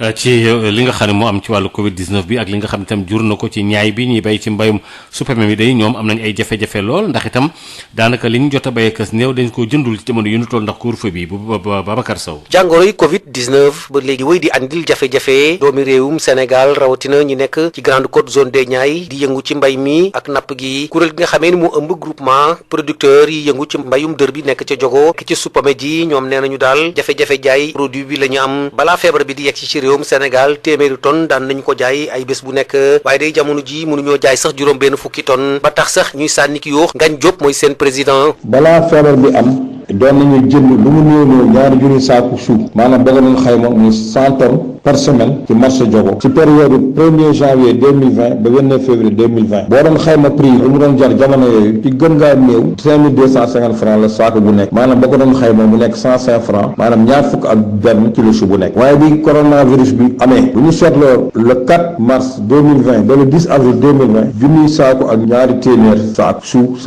rek juróom benn fukki tonnes par semaine la baana yi di jënd di ko yóbbu ci marché yi biir réew mi ci marché Diogo ak prix boo xam ne vraiment prix bu doy waar la maanaam 2000 saako bu nekk mu jox la 40 francs kilo bu nekk. di loo xam ne lii li ko gën a yokk du lenn lu dul couvre-feu bi Ngagne Diop. loolu nag li ko indi mooy couvre-feu bi nga xam ni de 20h à 6h décrété nañ ko ci biir réew mi mu permettre baana yi di jëkkanteeg waxtu yi balaa leen di 20h di fekk ci yoon bi moo tax duñu mën a yóbbu lu bari ci suuf loolu bi mu amee ñu seetlu ñu ci biir tool yi suuf baa ngi fi ne xas ñor mais gisuñu lu ko jënd seetlu nañu tamit jeexital bi nga xam ni coronavirus bi am na ko seet nañu ni mbay mi am na prix yi amul baana yi mënuñu am marché yi ñu mën a jaay ji ndax tëj nañu marché yëpp daanaka ci heure bi nga xam ni bu ñu départ jóge war dem ci marché yi heure boobu dina leen fekk couvre-feu bi jot ñu jëkkanteeg moom loolu daaneel na prix yi parce que marchandisement ci tool yi ci mënul dem loolu indi na jeexital bu wonee ni prix yi daanu na. Tivaouane Babacar Sow dañ ca jokk ak yéen pour Sud FM. Union européenne téeméeri milliards yi nga xam ne dañu ko tàbbal fi mu toll nii fii tamit ci biir réew mi Amadou Hott di jëwriñ ji ñu dénk wàllu koom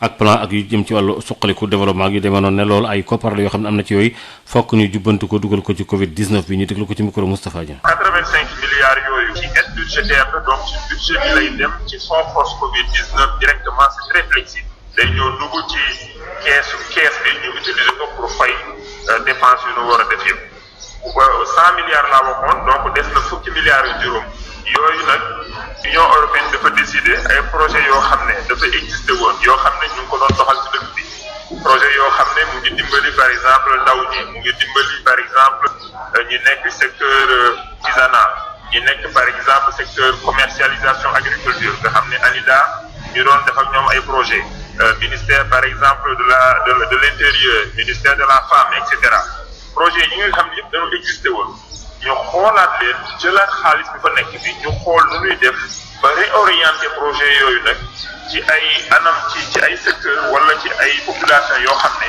Covid 19 daf leen gën a daaneel waa Union européenne ak suñu ay services ak ministère des finances dina liggéey ak ministère sectoriel yi nga xam ne ñoom ñoo bénéficié woon ci 15 milliards yooyu ñu xool nag nu ñuy def ba orienter mbir mi ndax muy dem ci ñi nga xam ne ñoo ko gën a soxla ci saa si ndaxte Covid 19 daf leen affecté dafa affecté ay secteur affecté ay acteurs économiques ñu jéem a xool ba dimbalu Union européenne boobu mën a dem jàppale ñoon ci saa si au lieu que ñu continuer di def projet yooyu ci ay peut-être ay secteurs yoo xam ne wala ay couches yoo xam ne affecté wul leen trop Covid 19 affecté wul leen trop.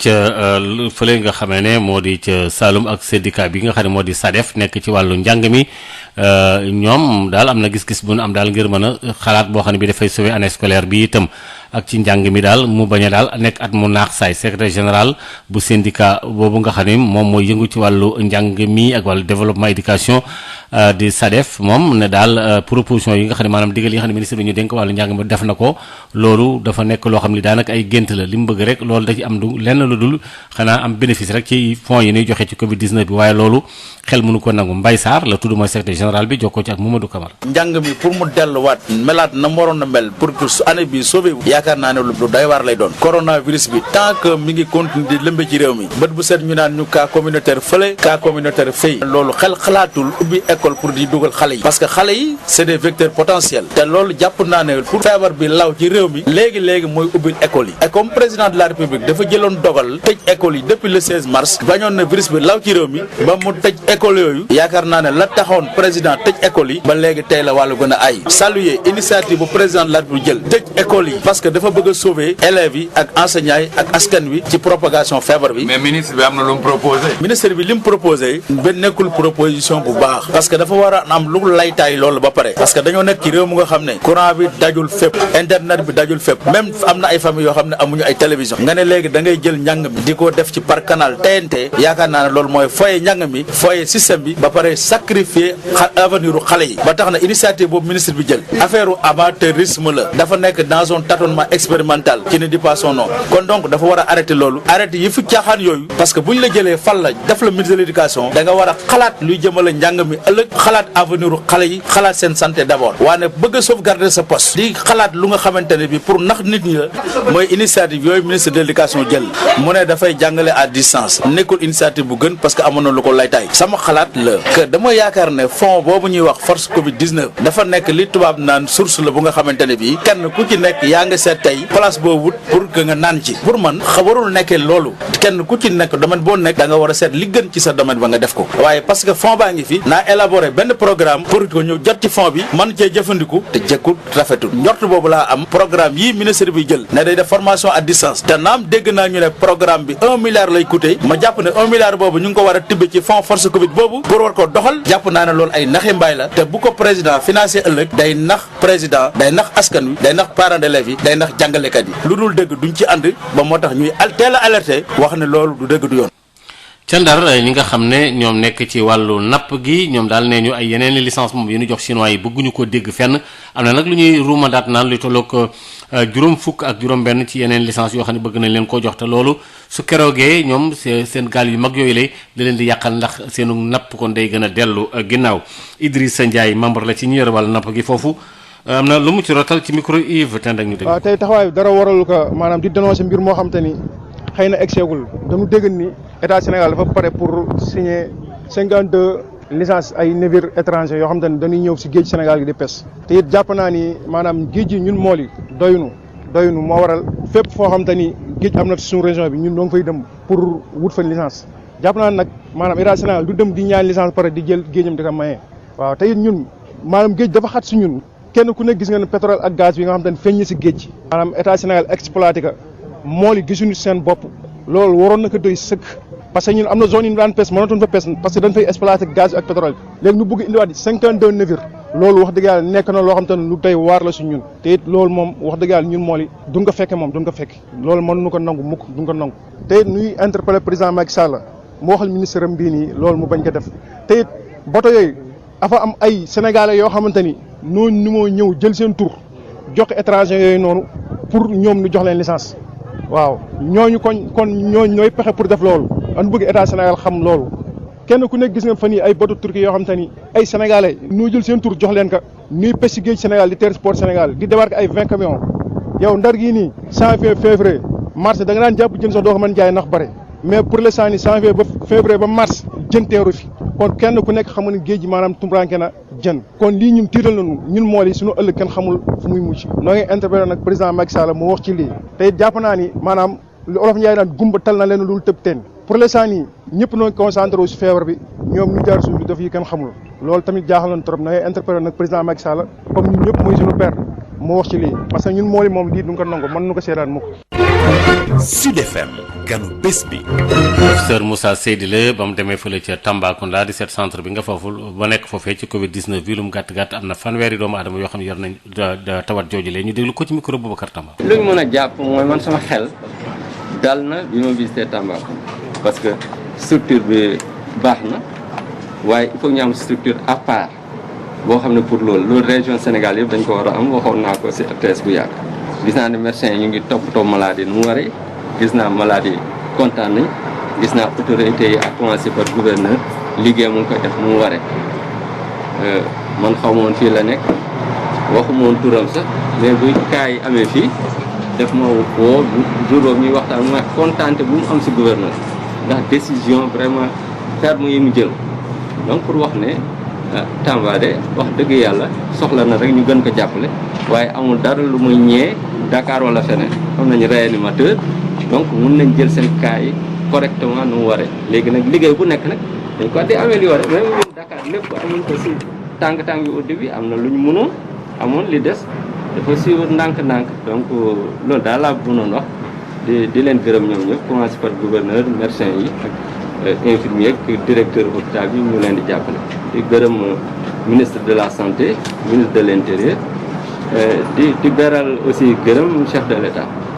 parce que jël na responsabilité mat sëkk dañ ko wax tëj frontière mu def rassemblement neexul a tere Sénégal mu def te loolu nag moo tax amatuñ cas importé gis ngeen musiba yi fi indi grand rassemblement yi coow bi bëri na mais les ferme sur ça donc loolu it dañuy dimbali parce que ñu bàyyi woon noonu ñu am 30 000 cas tey résultats yu baax yi nga gis duñ ko am bu kenn nax sa bopp lu États-Unis mënul dékku ñun mënuñ ko dékku donc tant que cas yi bëriwul dañu ngeen ko gérer correctement donc souci mais su ngeen amoon fi Tamba 50 000 cas fan lay dugg donc pour wax ne autorités yi ñoom ñoo jëkk si xeex kon résultat su yu baax su amee du professeur Moussa Seye di Sénégal yëpp la à commencer par président de la République da jëm suuf parce que benn nit rek mënul lépp donc ay équipe yu bëri lañ ku nekk am fooy jàpp donc su may faj maladie prévention yu baaxul sama cas yu bëri dama leen mën a faj correctement donc